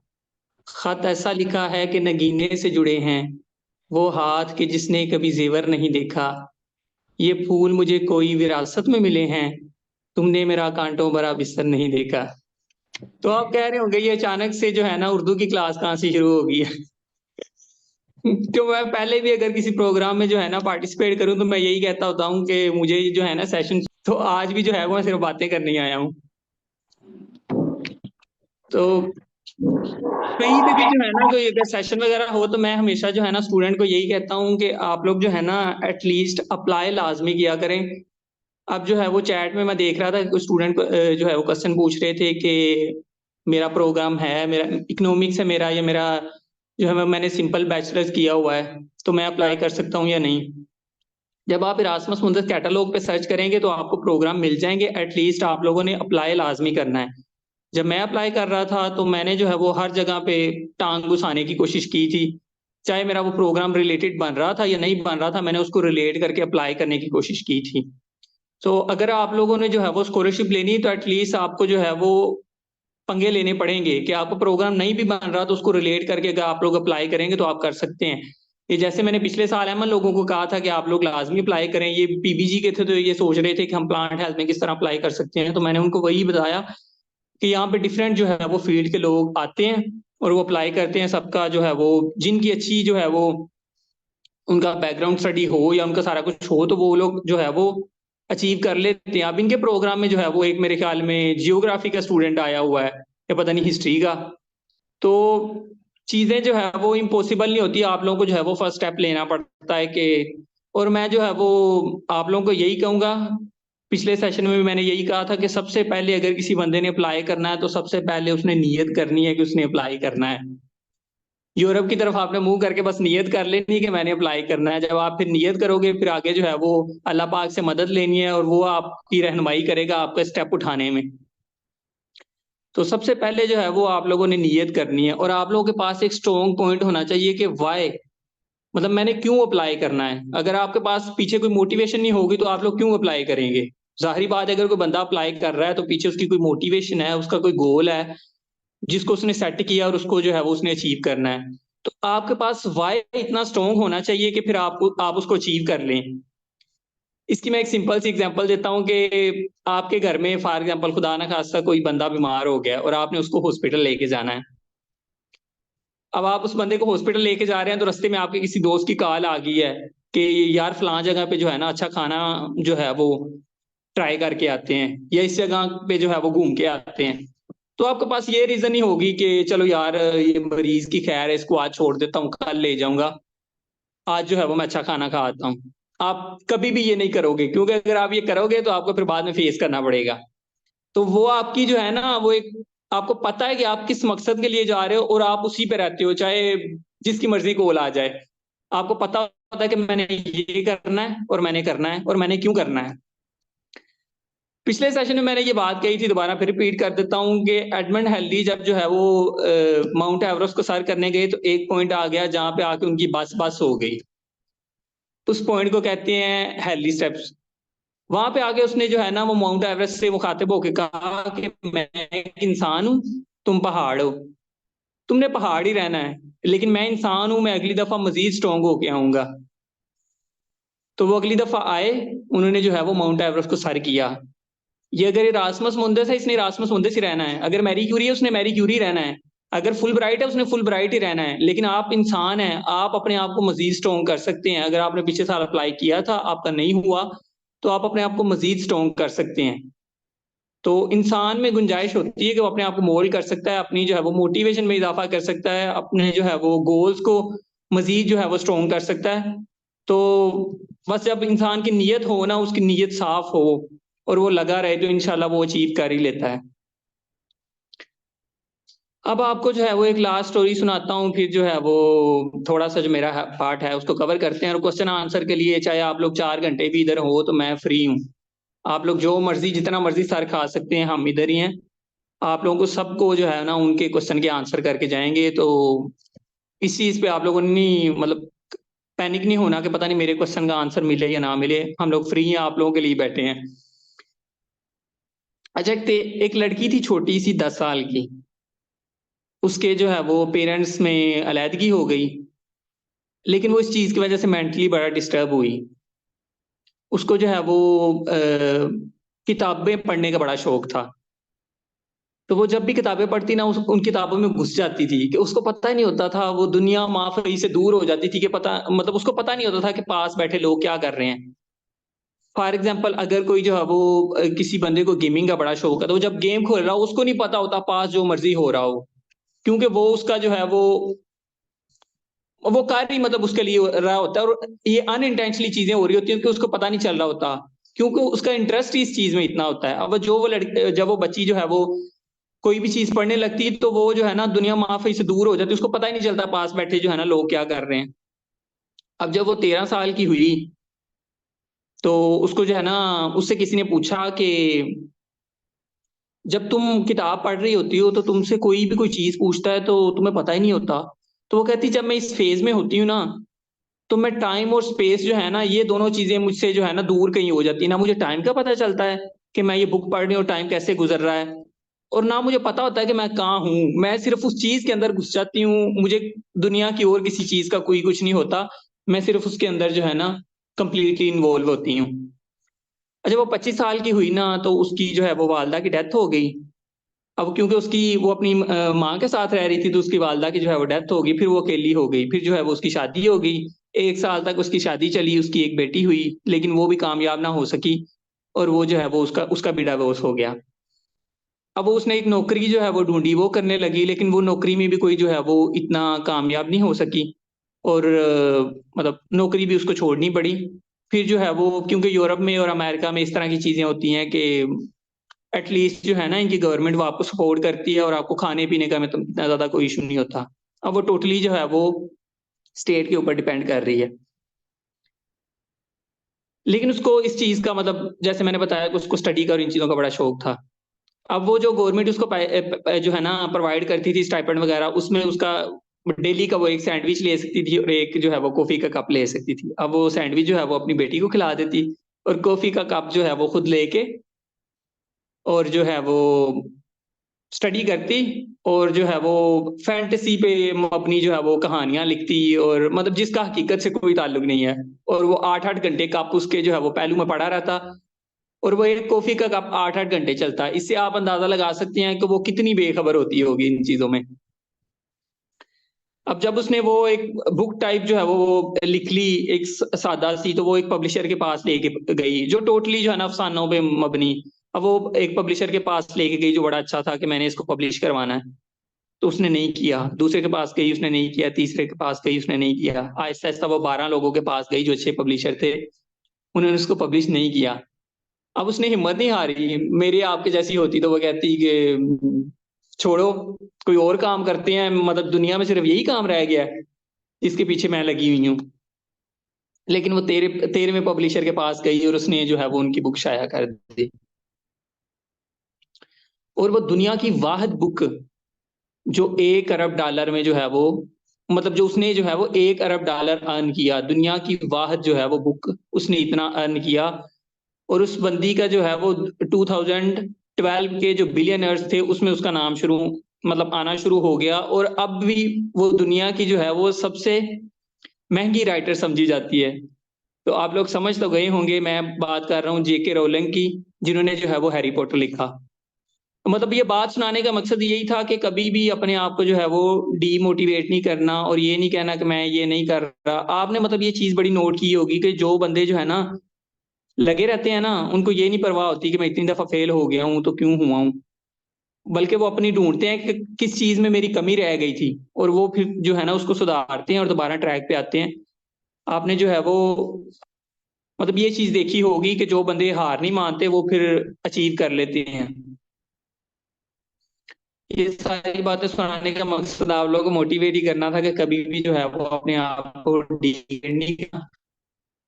अंदर जो है वो पोटेंशियल होता है, बस उसको देखने की जरूरत होती है, उसको समझने की जरूरत होती है, और आपको एक मोटिवेशन चाहिए होती है कोई ना कोई। आप जब गोल जो है ना जो बंदा सेट करता है ना, उसकी डायरेक्शन से ही पता चल जाता है कि ये बंदा अचीव कर लेगा, और इसका जो है ना पीछे मोटिव है। तो अब चलते हैं हम सीवी की तरफ। अच्छा, सीवी जो है उसके बारे में लोगों के दो पर्सपेक्टिव होते हैं।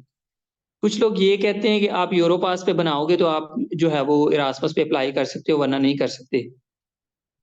तो किसी हद तक उनकी बात ठीक भी है, और किसी हद तक जो है वो नहीं भी ठीक। ठीक इस हवाले से है क्योंकि यहाँ पे जो है वो फॉर्मेट पूरे यूरोप में समझा यूरोपास जाता है, और अगर आप किसी और फॉर्मेट पे बना के भेजोगे तो उनको समझने में थोड़ा टाइम लगेगा। और अगर आप लोगों की बाकी प्रोफाइल स्ट्रॉन्ग हुई तो वो कोशिश करेंगे कि उसको समझ लें सीवी को। अगर बाकी प्रोफाइल जो है वो सीवी बाकी प्रोफाइल जो है वो इतनी ज्यादा स्ट्रॉन्ग नहीं होगी तो वो बोदर नहीं करेंगे कि हम इसको क्यों रिव्यू कर रहे हैं, क्योंकि उनको पता होगा कि अगर बाकी प्रोफाइल स्ट्रॉन्ग नहीं है तो इसने जो है वो फाल ही नहीं करना, तो हम क्यों इस पे सर खपा रहे हैं। तो बेटर वैसे यही है कि आप लोग यूरोपास पे बनाएं, लेकिन कुछ ऐसे स्टूडेंट भी हैं जिन्होंने यूरोपास के अलावा सीवी बना के जो है वो अपलोड की थी, तो मतलब उनकी सिलेक्शन हो गई। लेकिन अगर आपको पता है, उन लोगों को नहीं पता होगा कि यूरोपास का या कोई इस तरह का सीन बना होगा कि वो यूरोपास पे नहीं बना सके, लेकिन अगर आप लोगों को पता है कि यूरोपास पे बेटर रहती तो आप लोग जो है वो यूरोपास पे बना सकते हैं। अच्छा, एज सच मैं जो है वो इतना तो कोई नहीं, लेकिन आप लोगों को बता देता हूँ कि सीवी में जो है वो क्या क्या चीजें आप लोग ऐड कर सकते हैं। बाकी आपको जो भी सीवी से रिलेटेड या किसी भी और चीज से रिलेटेड, इवन अगर आपका किसी और फील्ड से रिलेटेड भी कोई क्वेश्चन है तो आप लोग पूछ सकते हैं। मतलब इस बारे में हेजिटेट ना करिएगा कि ये प्लांट हेल्थ है तो पता नहीं ये क्या सोचें या रिप्लाई ना करें। तो आप लोगों के जितने भी क्वेश्चन हैं, जितना मर्जी टाइम आप लोग ले लें, एटलीस्ट मैं फ्री हूँ, बाकियों को मुझे आइडिया नहीं है कि मैं जो है वो अवेलेबल हूँ, मैं आप लोगों को आंसर करके जाऊंगा। अच्छा, तो सबसे पहले जो है वो पर्सनल डिटेल ऐड कर लेते हैं, उसमें जो भी आपकी डिटेल होती है आपको आइडिया होगा। उसके बाद वर्क एक्सपीरियंस जो है वो कुछ ऐड कर लेते हैं। ये चीजें अगर आप नोट करना चाहें कर लें, वरना मैं चैट में जो है वो लिख के भी आप लोगों को सेंड कर देता हूँ। वर्क एक्सपीरियंस होता है, उसके बाद जो है वो आप लोगों की इंटर्नशिप होती हैं, वो आप लोग ऐड कर सकते हैं जितनी भी आपकी इंटर्नशिप्स हैं। एजुकेशन आपकी जो है वो डेफिनेटली वो भी आएगी। ये मैं आपको चीजें बता रहा हूँ क्योंकि कुछ लोगों को आइडिया नहीं होता आप इसको किस हेडिंग में लिखना है या कैसे लिखना है, ये चीज ऐड कर सकते हैं। ये नहीं, लैंग्वेज स्किल्स होती हैं वो आप लोग ऐड कर सकते हैं, पब्लिकेशंस ऐड कर सकते हैं, आपके प्रोजेक्ट्स जो हैं जितने भी वो आप लोग ऐड कर सकते हैं। इंटरपर्सनल स्किल्स के नाम से कॉलम बना के वो ऐड कर सकते हैं। बाकी अगर आप लोग यूरोपास पे जाएंगे तो वो खुद भी आपको वहां पे मिल जाएंगे, ये जो है ना कॉलम बने हुए, तो आप इन लोगों को ऐड मतलब इन कॉलम्स को ऐड कर सकते हैं। कॉन्फ्रेंसेज और सेमिनार होते हैं, ऑनर्स एंड अवार्ड होते हैं, मेंबरशिप्स होती हैं और आपके रिकमेंडेशन लेटर्स होते हैं।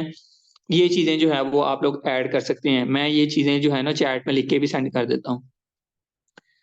अच्छा, रिकमेंडेशन का ये सीन होता है कि बाज़ दफ़ा हम प्रोफेसर से ले लेते हैं, उनको आइडिया नहीं होता, तो आप लोगों ने जो है वो एटलीस्ट ये करना है कि प्रोफेसर को पता हो कि इस बच्चे ने जो है वो मेरा रेफरेंस यूज किया है, या उसको आप रिकमेंडेशन भी कह सकते हैं कि वो उसने यूज किया है।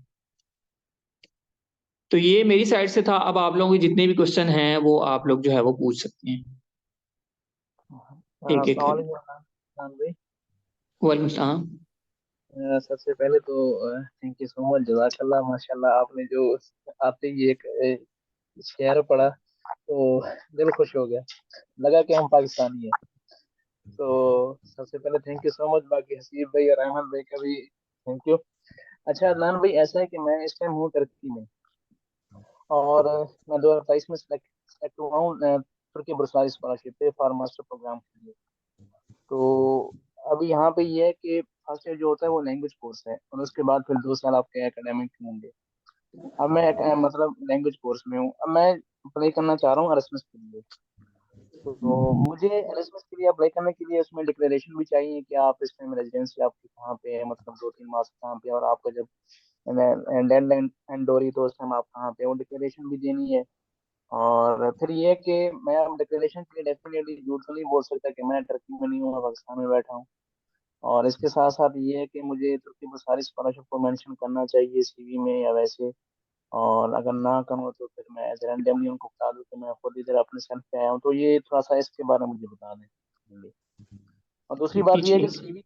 सीवी की जो लेंथ है वो कितना होनी चाहिए। अब मैं तो तकरीबन 4-4.5 पेज यूज करता हूँ। तो लेकिन ये यूरोप का थोड़ा सा डिफरेंस सीन है, जिस तरह फ्रांस हो गया, वहाँ पे सीधी 1 या 2 पेज मैक्सिमम कंसिडर की जाती है। तो एरasmus के लिए क्या सीन है इसका। और तीसरी बात ये है कि मैं जिस प्रोग्राम में अप्लाई करना चाह रहा हूँ तो वहाँ पे दिया हुआ है कि motivation letter A4 size 1 page. तो मतलब वो मैक्सिमम 1 पेज ही हो, वो 1.5-2 पेज। उसमें उन्होंने कोई भी क्वेश्चन नहीं की, सिंपल मोटिवेशन लेटर के टाइटल से दिया हुआ है बस। थैंक यू ठीक हो सो गया। मच। अच्छा, आपका पहला मोटिवेशन का लेटर का जो क्वेश्चन है, तो ये जो 4 क्वेश्चन होते हैं ना, ये जो प्लांट हेल्थ में होते हैं, हम इनको भी कंबाइन करें ना तो ये 1 पेज ही बनता है, बल्कि 1 पेज से भी थोड़ा कम ही बनता होगा। तो अगर आप लोग ओपन मोटिवेशन लेटर है तो आप ये कर सकते हैं कि ये चारों चीजें ऐड कर सकते हैं। और प्लांट हेल्थ के केस में तो यही आपने इन चारों चीजों के आंसर करने हैं। लेकिन अगर आपके पास ओपन मोटिवेशन लेटर है तो उसमें आपके पास चॉइस होती है कि आप जो है ना अपनी मैक्सिमम चीजें ऐड कर सकते हैं, जितनी कर सकते हैं, मतलब जितना एक्सपीरियंस है इस तरह की चीजें ऐड कर सकते हैं। लेकिन अगर आपको ये समझ नहीं आ रही कि मैं क्या क्या चीजें ऐड करूं, तो आप जो है वो 2-3 प्रोग्राम निकालें, जैसे ईएम प्लांट हो गया, प्लांट हेल्थ हो गया, इनके क्वेश्चन देखें और उन क्वेश्चंस को नोट कर लें। फिर आप अपने मोटिवेशन लेटर में उन क्वेश्चन के आंसर कर रहे हैं तो आपका एक फुल फ्लैज जो है वो मोटिवेशन लेटर बन जाएगा। और उन क्वेश्चंस के अलावा भी अगर आप कोई चीज ऐड करना चाहें तो उसमें कर लें, क्योंकि आपके पास ओपन चॉइस है। लेकिन दूसरा जो आपका लेंथ 1 पेज रखनी चाहिए, क्योंकि उन्होंने 1 पेज हाँ, का कहा हुआ कि हाँ, क्योंकि उन्होंने 1 पेज का कहा है, फिर वो आपको जो है ना उन्होंने एक लिमिट सेट कर दिया, आपने उसके अंदर रह के जो है वो खेलना है। ठीक हो गया। Thank you. दूसरी चीज आपने पूछी सीवी के बारे में, तो सीवी का ये है कि अगर आपकी थोड़ी लेंथी भी हो जाती है तो उससे जो है ना इतना ज्यादा कोई फर्क नहीं पड़ता इरास्मस की केस में। लेकिन आप क्या कर सकते हैं कि आप जो है वो जब यूरोपास पे सीवी बनाएं उसके बाद उसको वर्ड पे जाके उसकी स्पेस जो है ना अंदर से वो मिनिमम कर दें। और कोशिश ये करें कि चाहे आपकी लंबी होगी, लेकिन आपने कोशिश ये करनी है कि उसको मैं छोटा करूं। अगर वो 5 पे है तो आप कोशिश करें कि वो 4 पे आ जाए। डिटेल आपने कम नहीं करनी, वो उतनी रहने देनी है, लेकिन आपने उसको कंप्रेस करके 4 तक लेके जाना है। और अगर 5 पे भी हो जाती है तो कोई इतना ज्यादा इशू नहीं है। मतलब मैं अपने क्लास फेलोज की सबकी मतलब जो है ना सीवी देखी है, 3 से ज्यादा 5 तक भी चली जाए तो कोई इतना ज्यादा इशू नहीं होता। लेकिन आपने कोशिश करनी है कि आप उसको जितना कंप्रेस कर सकते हैं उतना करें। जो आपका थर्ड क्वेश्चन है कि आप जो है वो तुर्किश बुर्सालारी पे हैं और आप जो है वो इस पे इरास्मस पे अप्लाई करना चाह रहे हैं, तो अब एक तो मुझे ये नहीं आइडिया कि वो आप लोगों को अलाउ कर देंगे इस पे अप्लाई करना या नहीं। दूसरा ये कि मैं आपको एक बंदे के साथ अटैच करवा दूंगा, वो जो है वो सऊदीया में स्कॉलरशिप पे था और अब वो इरास्मस पे आया है। तो जब आप उसके साथ जो है वो आपको कनेक्ट करवा दूंगा आपका उसके साथ, तो आप उससे जो है ना मजीद चीजें पूछ सकते हैं, क्योंकि उसको इन चीजों का ज्यादा आइडिया है एज कम्पेयर टू मैं अगर आपको बताऊं, या क्योंकि मुझे इंटरनल चीजों का नहीं पता। मैं आपको एक बाहर से ओवरव्यू दे सकता हूँ कि हाँ आप कर सकते हैं, ये कर सकते हैं, वो कर सकते हैं, लेकिन मैं आपको डायरेक्टली उस बंदे के साथ अटैच करवा देता हूँ। आप जो है ना उससे ऑल एंड एवरीथिंग जो है ना पूछ लें कि अगर अप्लाई करना है तो किस तरीके से करना है और कैसे करना है। तो आप जो है वो अगर आपके पास नंबर है मेरा तो आप मैसेज कर लेना, अगर नहीं है तो आप हमजा भाई को कह देना, मैं जो है वो उस बंदे के साथ आपको कनेक्ट करवा दूंगा। बल्कि मे भी हमजा भाई को भी पता हो उनका। जज़ाकल्लाह, थैंक यू सो मच, ये शुक्रिया। वेलकम। अस्सलाम वालेकुम अदनान वालेकुम भाई। सलाम। आपको याद नहीं होगा, लास्ट ईयर भी हमारी बात हुई थी एरास्मस को लेके। अभी जी मैं जी। सेकंड पर्सन हूँ जो याया के साथ अब टर्की में आया हूँ। तो मैं भी बुर्सलारी स्कॉलरशिप पे हूँ, मास्टर्स बुर्सा उलुदा यूनिवर्सिटी में। तो मेरा भी इसी तरह के क्वेश्चंस हैं प्लांट हेल्थ को लेके। लास्ट ईयर भी मैं प्लांट हेल्थ के लिए सिलेक्ट हुआ था, लेकिन उस वक्त उनकी जो मुझे मेल आई थी वो थी कि आपको यूनिवर्सिटी की हम फीस फ्री कर देंगे और बाकी आपको स्टाइपेंड और आने का खर्चा खुद पे करना पड़ेगा। इस तरह इस वजह से मैंने इसको कंसीडर नहीं किया था। लास्ट ईयर आपसे इस हवाले से भी बात हुई थी कि जो कोर्सेज हैं वो पार्शियल फंडेड है और यूरोपीय यूनियन के कॉन्ट्रैक्ट्स को लेके कोई इशू चल रहा है। तो अभी मुझे वो बताएं कि मैं दोबारा अप्लाई करना चाह रहा हूँ एरास्मस पे यहाँ पे टर्की बर्सलारी। वो तो फिर आप जैसे वो सऊदी अरब वाले भाई से कांटेक्ट करवाएंगे कि किस तरह हमने अप्लाई करना है रेजिडेंस परमिट के हवाले से, और वो जो हमें एक डॉक्यूमेंट चाहिए होता है पाकिस्तान से वो हमारे पास, क्योंकि हम टर्की में हैं, वो हमारे पास होगा नहीं, तो उसको हमने कैसे करना है। और दूसरा मैंने प्लांट हेल्थ पे अप्लाई करने की कोशिश की थी। वहाँ पे ऑलरेडी जो मेरी लास्ट ईयर एप्लीकेशन सिलेक्ट हुई थी ना वो वहाँ पे ऑलरेडी मौजूद है। उसको मैंने ख़त्म करना है या उसी को मैं किस तरह से आगे फॉरवर्ड कर सकता हूँ, उसमें इम्प्रूव करके दोबारा मैं कैसे अप्लाई करूँ, क्योंकि मैंने वहाँ पे ट्राई किया था ना वो डिलीट हो रही थी ना कोई एप्लीकेशन हम्म। ऐड होने का ऑप्शन था उस हाँ पर। हाँ, वो डिलीट नहीं होती। मुझे ना थोड़े दिन पहले एक और स्टूडेंट का मैसेज आया था, तो वो भी मुझे यही चीज पूछ रहा था। आपने सिंपली क्या करना है, किसी और ईमेल एड्रेस से जो है ना बना के तो उसको दोबारा अप्लाई कर रहे हैं, क्योंकि एटलीस्ट हमें इस चीज का तो पता है, क्योंकि जो मेरे क्लास फेलो हैं वो अच्छा। एक आप लोगों को जो है ना एक और बात बता दूं कि आप लोग इस चीज से डीमोटिवेट ना हुआ करें कि मैंने इस साल अप्लाई किया था तो मेरा नहीं हुआ। अब मेरे जितने भी क्लास फेलो थे ना, उनका किसी का 7 साल का एक्सपीरियंस है, किसी का 2 साल का है, किसी का 3 साल का है। एटलीस्ट फ्रेश कोई भी नहीं था जो मेरे बैच में आया था। इस दफा जो बैच है उसमें जो है वो अहमद फ्रेश है और मेरे ख्याल में 1-2 और स्टूडेंट होंगे जो फ्रेश हैं। तो अगर आप लोगों का 1 साल नहीं होता तो इससे डीमोटिवेट नहीं होना, क्योंकि ये मतलब मैं जैसे आपको बता रहा हूँ मेरे सारे प्रोग्राम के थे ही, मतलब फ्रेश कोई भी नहीं था। तो उन्होंने 1 साल अप्लाई किया, नहीं हुआ, दूसरे साल किया, नहीं हुआ, तो तीसरे साल किया तो हो गया। तो उससे हमें ये अंदाजा तो हो गया कि आप लोग जो है वो दोबारा अप्लाई कर सकते हैं। और वो एप्लीकेशन जो है वो डिलीट नहीं होती, हमारी अभी तक भी नहीं हुई, तो वो होनी भी नहीं, क्योंकि हम तो सिलेक्ट हो गए, मे भी हमारा और क्राइटेरिया हो, लेकिन वो डिलीट नहीं होती। आपने क्या करना है कि सिंपली एक ओल ईमेल एड्रेस से लॉगिन करके तो उसको जो है वो दोबारा अप्लाई कर लेना है। उससे कोई इशू नहीं होता, आप दोबारा जो है वो अप्लाई कर सकते हैं नई ईमेल से। बस बस आपकी यही मोटिवेशन है जो आपने यूरोप की तरफ मूव करने वाली बात की है ना, वो मूव हमने किया। टर्की में तो हम पहुंच गए हैं, बस अब हाँ हाँ। करीब ही पहुंचे हुए हैं। तो उस तरफ आने की कोशिश कर रहे हैं कि शायद हम एरास्मस के लिए दोबारा सिलेक्ट हो जाएं। हाँ हाँ अच्छा, और यार। दूसरा ये था कि कितने प्रोग्राम के लिए मैं सिलेक्ट कर सकता हूँ। एक तो प्लांट हेल्थ है, इसके अलावा मैं किसी और प्रोग्राम में अप्लाई कर सकता हूँ साथ ही एक ही साल में। यार एग्रीकल्चर के मेजर 4 थे, लेकिन कंपटीशन इसमें 1-2 में थोड़ा ज्यादा बढ़ गया। लेकिन आप लोग क्या करेंगे जब क्योंकि नए प्रोग्राम ऐड होते रहते हैं। बायोटेक्नोलॉजी का एक प्रोग्राम जो है वो सिंपली जो है वो 4 थे, एक इमिस का था, एक प्लांट हेल्थ का था, एक जो है वो ईएम प्लांट का था, और एक जो था चौथा वो मेड 4 का था। ये 4 जो है ना बेसिक थे एग्रीकल्चर के। उसके बाद एक बायोटेक्नोलॉजी का ऐड हुआ पिछले साल, एक पिछले साल जो है वो एग्री फूड का ऐड हुआ। ये छह को मैं जानता हूँ, लेकिन इससे बहुत ज्यादा प्रोग्राम है एग्रीकल्चर के। आप लोग इरास्मस मुंदस कैटालॉग गूगल पे सर्च करेंगे तो आप जो है ना सिंपली ये नहीं एग्रीकल्चर, आप डिफरेंट जो है वो कीवर्ड डाल के देखें, एग्रीकल्चर डाल के देखें जो आपकी फील्ड है, फॉर एग्जांपल बायोटेक्नोलॉजी डाल के देखें, प्लांट हेल्थ डाल के देखें। अगर प्लांट हेल्थ के तो आप उसमें भी 2 फर्दर चीजें डाल सकते हैं, एंटो डाल के दे सकते हैं, पीपी डाल के देख सकते हैं। आपको काफी ज्यादा प्रोग्राम मिल जाएंगे। और अब तो उन्होंने वो लिमिट भी खत्म कर दी है कि आप लोग जो है वो 4 से ज्यादा प्रोग्राम में अप्लाई कर सकते हैं। तो जितने भी जो हमारे पास स्टूडेंट आते हैं ना, मतलब हमारे पास से मुराद के जो हमारे क्लास फेलोज हैं जो इस दफा या स्टूडेंट आए हैं, उनका ये होता है कि वो काफी ज्यादा स्टूडेंट होते हैं जो पहले तुर्की में आए होते हैं, या पहले सऊदीया में आए होते हैं, या पहले किसी और स्कॉलरशिप पे होते हैं, तो वो जो है वो उधर से छोड़ के इधर आते हैं। तो इंसान को जो है वो हमेशा आगे की तरफ सोचना चाहिए। तो अगर आप लोग इसमें रह के इरास्मस पे आते हैं तो एक तो आपका एक्सपीरियंस बहुत ज्यादा ऐड होगा, और दूसरा जो है वो आप लोग मतलब आपको पता चलेगा कि फर्दर जो है वो चीजों की तरफ, क्योंकि आपने जब तुर्किश बुर्सलारी पे किया तो आपने डेफिनेटली वहां से बहुत ज्यादा चीजें सीखी होंगी। अब वो आपकी एक बेस बिल्कुल। बन गई है। और आप जब आप इरास्मस पे अप्लाई करेंगे तो आपको और ज्यादा चीजें सीखने को मिलेंगी, और वो इससे थोड़ा सा आपको ये लगेगा कि हम एक स्टेप जो है वो आगे और मूव किया, या हमें जो है वो ज्यादा चीजों का पता चला है। तो आपको डेफिनेटली जो है वो इन पे अप्लाई करना चाहिए। ठीक हो गया। और दूसरा वो उसकी फंडिंग के बारे में बताएं कि इस दफा फुली फंडेड है, या ये ना हो कि फिर जब रिजल्ट आए और फिर कहें कि आपको नहीं नहीं पार्शियल नहीं, फंडेड है और अपना खर्चा खुद करके आए हैं। और बल्कि इस दफा तो उन्होंने बड़ा हैवी किस्म का प्रोग्राम जो है ना इरास्मस मुंदस प्लांट हेल्थ है, बड़ा हैवी किस्म का उन्होंने बना के पेश किया है। स्टाइपेंड उन्होंने आपका इंक्रीज कर दिया, पहले 1000 था अब उन्होंने 1400 कर दिया। उसके अलावा जो है वो पहले कंसोर्टियम वाला पोर्शन नहीं था, अब उन्होंने कंसोर्टियम वाला भी ऐड कर दिया। इट मींस कि अब जो है वो फुली फंडेड पे जो स्टूडेंट होंगे उनका जो है वो स्टाइपेंड उन्होंने 1400 कर दिया है, पहले 1000 था। कंसोर्टियम वाले स्टूडेंट पहले थे ही नहीं, मतलब जिनका पार्शली फंडेड था, मेरे ख्याल में एक आध सीट थी। अब उन्होंने वो मेरे ख्याल में 10 तक एक्सटेंड कर दिए कि 10 स्टूडेंट कंसोर्टियम पे हो सकते हैं।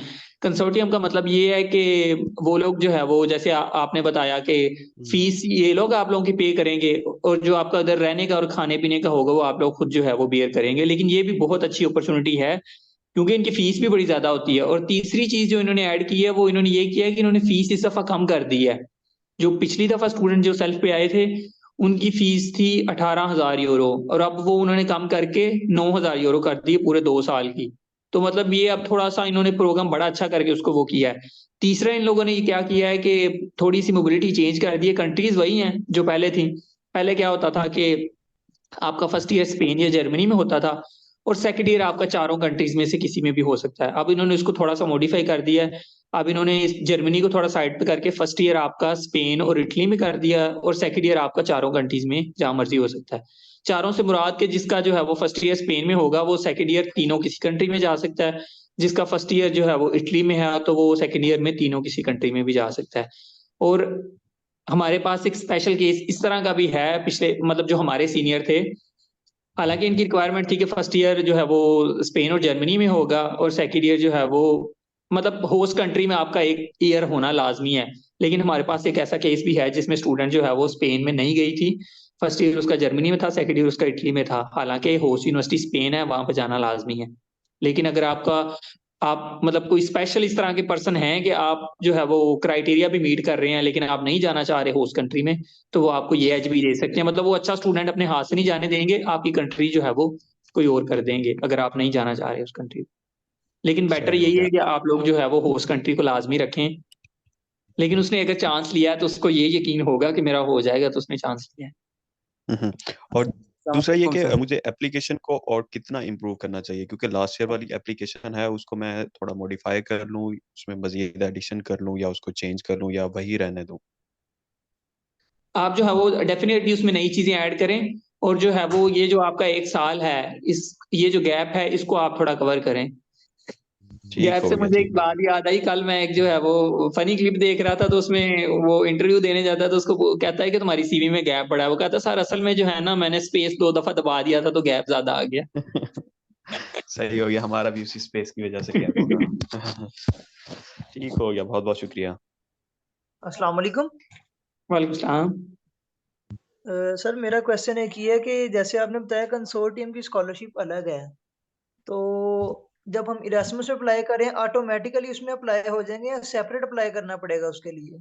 नहीं, आप जब उस पे अप्लाई करेंगे तो आपका ऑटोमेटिकली उसमें हो जाएगा, क्योंकि आपने जो है ना फुल जो मेरिट वाली है ना उस पे अप्लाई किया है ना, तो अगर आप उसमें फाल कर रहे होंगे तो आपका उस लिस्ट में नाम आ जाएगा। अगर नहीं आएगा तो वो आपका जो है वो सेकंड कंसोर्टियम वाली जो है उसमें काउंट कर लेंगे।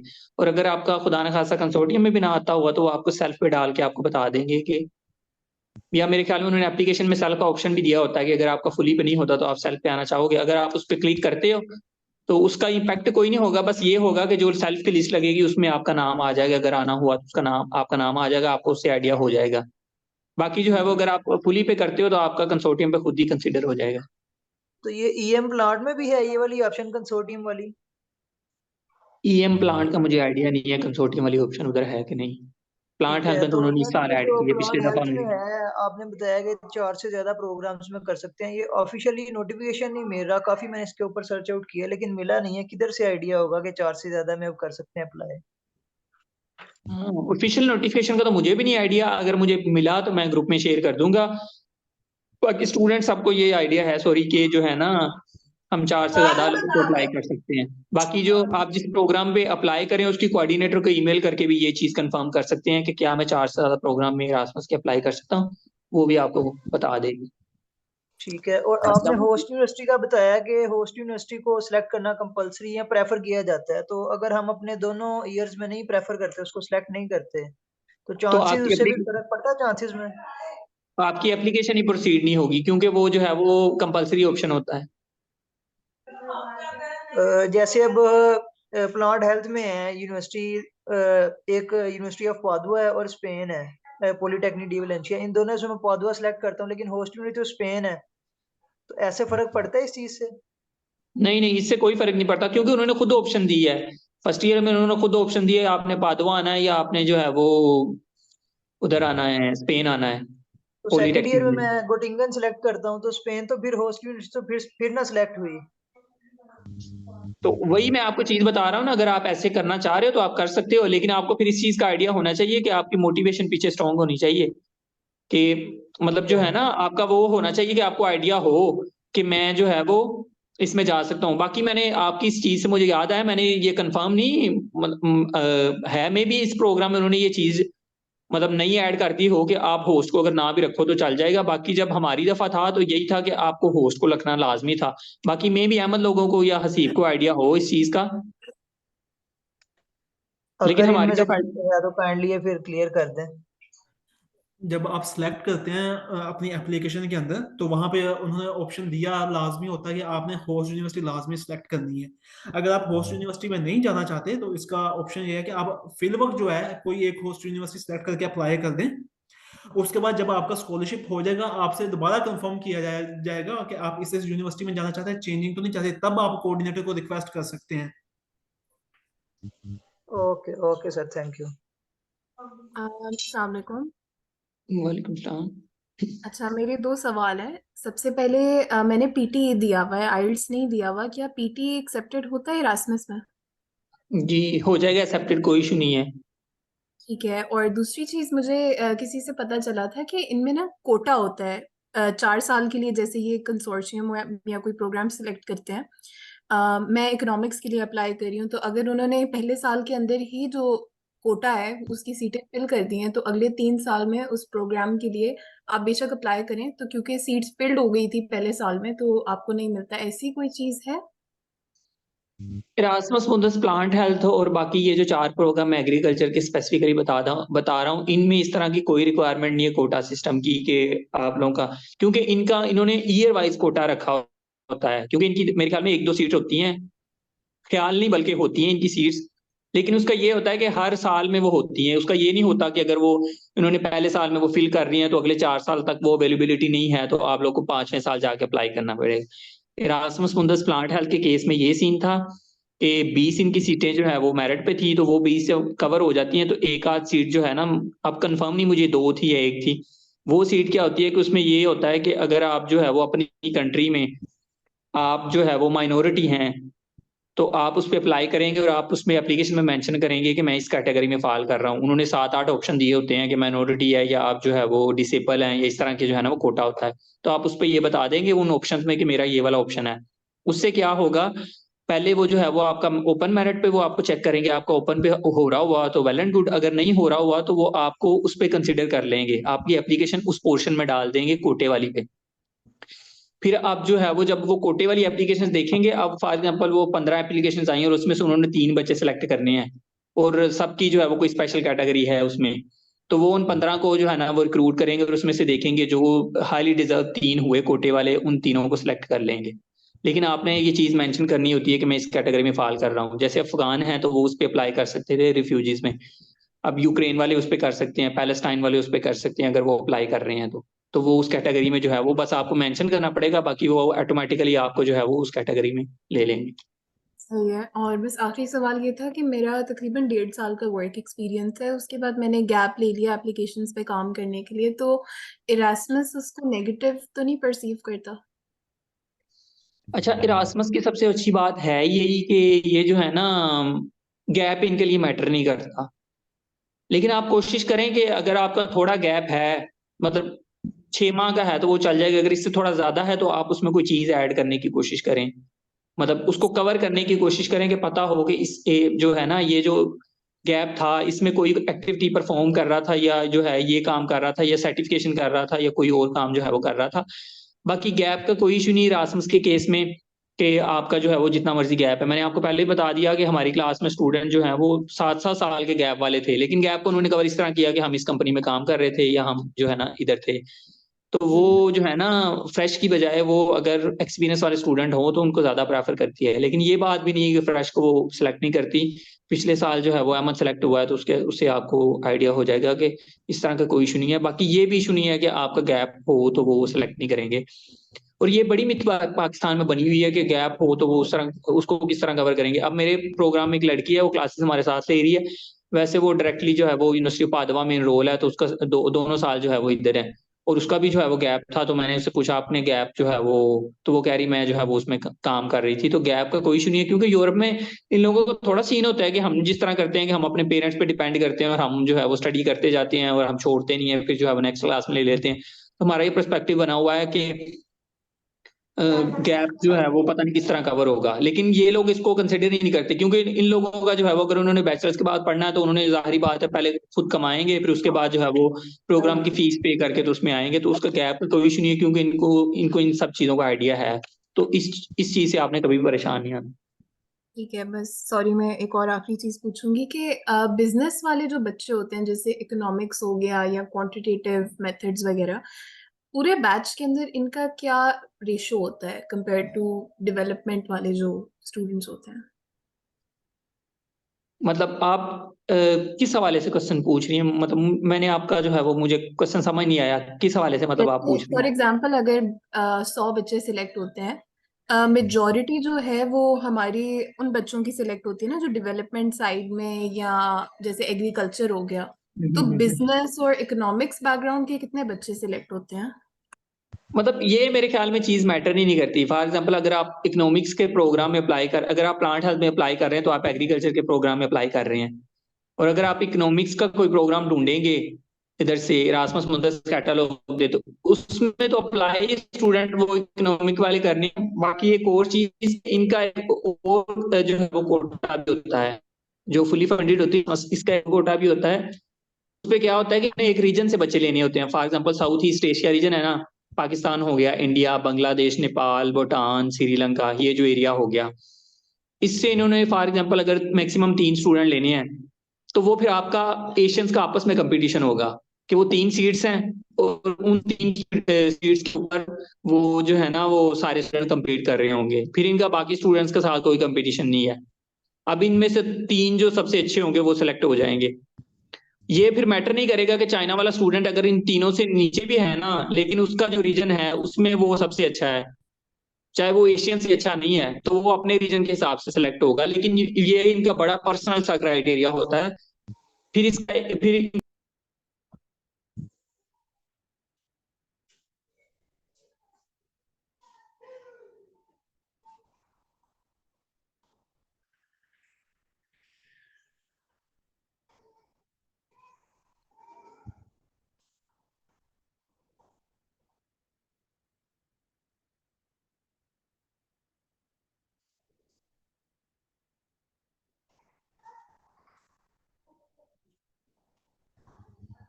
आई डोंट थिंक कि शायद वो कनेक्टेड डिस्कनेक्ट हो गए हैं। तो मैं यहाँ पे एक चीज ऐड करना चाहूँगा कि जो प्लेटफॉर्म है इसके अंदर ये दूसरी नहीं है। इस साल जो प्रोग्राम वो दोबारा से निकल किया ना, उसमें ये शर्त निकाल दी है कि आप 3 से ज्यादा एशिया से नहीं उठा सकते, लेकिन ये इन प्लाट में ही अभी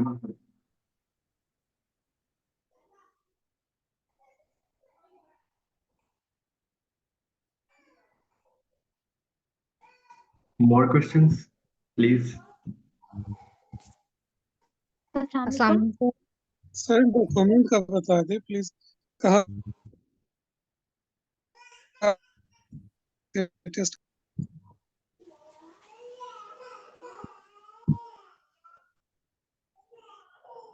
अस्सलाम वालेकुम, आवाज आ रही है मेरी?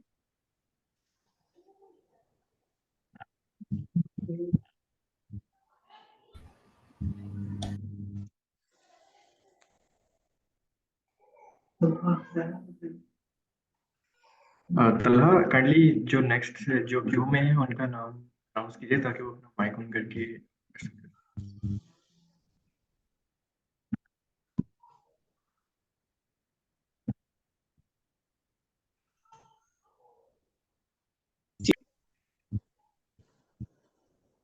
हसन खान काइंडली अनम्यूट कीजिए, अपना हेलो, क्वेश्चन कीजिए। अस्सलाम वालेकुम। अस्सलाम सर, मेरा एक सवाल है। बेसिकली जब आप वहाँ पे एजुकेशन हासिल कर रहे होते हैं तो क्या आप वहाँ पे अपने एक्सपीरियंस के लिए कहीं पार्ट टाइम जॉब्स भी कर सकते हैं या नहीं कर सकते? एक्चुअली यहाँ पे ना मैं एक लाइन बोलूंगा कि relevancy is the key. If you are able to relate it with your career it is good, अगर नहीं तो ये नेगेटिव में भी जा सकता है इन सम केसेस। तो यानी अगर लेट्स सपोज आपने आपने फॉर्म डी की है और आप फार्मेसी के स्टूडेंट हैं और आपने फार्मेसी पे काम किया हुआ है पार्ट टाइम, अगर आप उसको रिलेट कर सकते हैं कि भाई मुझे मेडिसिन का जानने का बहुत शौक था कि I just wanted to know things practically, you can add it.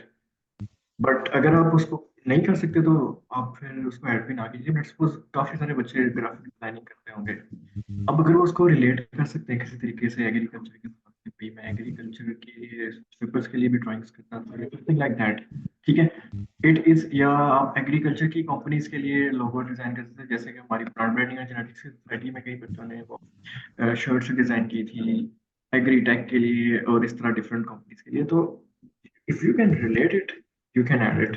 अगर आप रिलेट नहीं कर सकते, आपको लगता है कि ये टोटली इररेलेवेंट लग रहा है, देन कोशिश कीजिए कि उसको ना ऐड कीजिए, लेकिन गैप ना शो करवाइए। क्योंकि अगर आप मेरी क्लास को देखिए तो मेरी क्लास के अंदर सिर्फ मैं ही हूँ जो फ्रेश यानी कि कैंडिडेट था जिसने डिग्री के फौरन बाद सिलेक्शन होगी। बट आई थिंक मेरे पॉइंट ऑफ व्यू के मुताबिक ये थोड़ी चीज़ रेयर है और मुश्किल है, क्योंकि ये लोग चाह रहे होते हैं कि कोई एक्सपीरियंस्ड बंदा है, तो अगर आप एक्सपीरियंस ऐड कर देते हो तो ये गुड थिंग है, लेकिन गैप वाला बच्चा नॉर्मल बच्चे से थोड़ा सा नीचे चला जाए। तो इट डिपेंड्स कि आप कैसे अपनी प्रोफाइल शो करवा रहे हैं। Did I answer you? Thank you sir, आपका जवाब बिल्कुल मुझे समझ में आ गया। सर मुझे एक और चीज़ पूछनी थी कि क्या क्योंकि ये सारी नॉन इंग्लिश स्पीकिंग कंट्रीज हैं, तो एक स्टूडेंट को कितनी डिफिकल्टी होगी वहाँ पे एजुकेशन हासिल करने में या अपने से जो स्टूडेंट्स हैं उनके साथ कम्युनिकेट करने में? क्योंकि स्पेन में स्पेनिश, जर्मनी में जर्मन, तो नॉन इंग्लिश स्पीकिंग कंट्रीज हैं, तो हम तो एक करके जा रहे हैं या पीटी करके जा रहे हैं, तो हमें कितनी डिफिकल्टी फेस करनी? क्वेश्चन भी अच्छा है। एक्चुअली सीन ये है यहाँ पे कि आपको टू बी ऑनेस्ट काफ़ी डिफिकल्टी फेस करनी पड़ती है, स्पेशली इन स्पेन। स्पेन में तो लैंग्वेज का बैरियर बहुत ज़्यादा है। जो फ्रांस है उसमें काफ़ी सारे लोग आपकी इंग्लिश को अंडरस्टैंड कर लेंगे। जर्मनी के अंदर तो इंग्लिश आपकी एक्सेप्टेड है ऑलमोस्ट, अनलेस कि आप किसी गांव वगैरह में जाएंगे। तो generally speaking you can face the language barrier, but you आपकी जब आपको कंफर्मेशन कॉल आ जाती है तब से लेके आपकी यहाँ अनलैंड होने तक आपके पास बहुत टाइम होता है। और आप उसके अंदर बिलीव मी, मुझे यहाँ पे आए हुए 2.5 माह ही हुए होंगे, और इन 2.5 माह के अंदर मैं लोगों के साथ कम्युनिकेट कर लेता हूँ, मुझे लोगों की समझ आ जाती है। बेशक मैं खुद इतना अच्छा कम्युनिकेट ना कर पाऊँ, स्पीकिंग मेरी शायद ना बेटर हो, लेकिन मैं अंडरस्टैंड कर लेता हूँ। और वो सारी स्किल मैंने ये आइडिया नहीं था, यहाँ पे आके ये चीज़ें सेटल डाउन हो जाती हैं। दूसरी चीज ये है कि जब आपके पास स्टाइपेंड होगा ना 1400 यूरो, आपको किसी से बात करने की जरूरत ही नहीं है, ठीक है, क्योंकि ये सारे प्रॉब्लम्स उन लोगों को फेस करने को हो सकते हैं, जैसे मेरे साथ कुछ सेल्फ फंडिंग के स्टूडेंट्स हैं, तो अब उन लोगों ने पार्ट टाइम जॉब्स ढूंढनी है, लोगों के साथ इंटरेक्ट करना है, ऑल दैट। आप लोगों की कम्युनिटी थोड़ी सुपीरियर हो जाती है, तो आप लोगों ने जिन लोगों के साथ इंटरेक्ट करना है वो मोस्टली स्टूडेंट्स होने हैं, और स्टूडेंट्स को यहाँ पे इंग्लिश आती है हर कंट्री के अंदर ही। मैं जब तक अपनी यूनिवर्सिटी में होता हूँ मुझे कभी लैंग्वेज का बैरियर फील नहीं होता। जब मैं यूनिवर्सिटी से बाहर जाता हूँ तो मुझे फील होता है, इवन अगर कम एज के लोग हों तो वो still they can understand me in English, लेकिन अगर थोड़े ओल्ड पीपल हो तो वो नहीं अंडरस्टैंड करते। तो जनरली स्पीकिंग इतना भी मसला नहीं होता अगर आप फंडिंग के ऊपर है। अगर आप सेल्फ फंडेड स्टूडेंट हैं देन आपको लैंग्वेज का इशू काफी ज्यादा फेस करना। तो I think I answered you. Yes sir, thank you आपके जवाब के लिए। सर मेरा एक और सवाल है कि for example in my scenario मेरी एज 34 है, मेरा ओवरऑल पाकिस्तान में अपने रेलिवेंट फील्ड से रिलेटेड 10 साल का एक्सपीरियंस है, तो क्या एरोस्मस के लिए कोई एज रिस्ट्रिक्शन है? अच्छा, ये क्वेश्चन एक्चुअली मैं खुद भी बताना चाह रहा था। बेसिकली मैं तो शो चाह रहा था कि अपनी क्लास की ग्रुप फोटो शेयर करता हूँ, इतनी यूनिवर्सिटी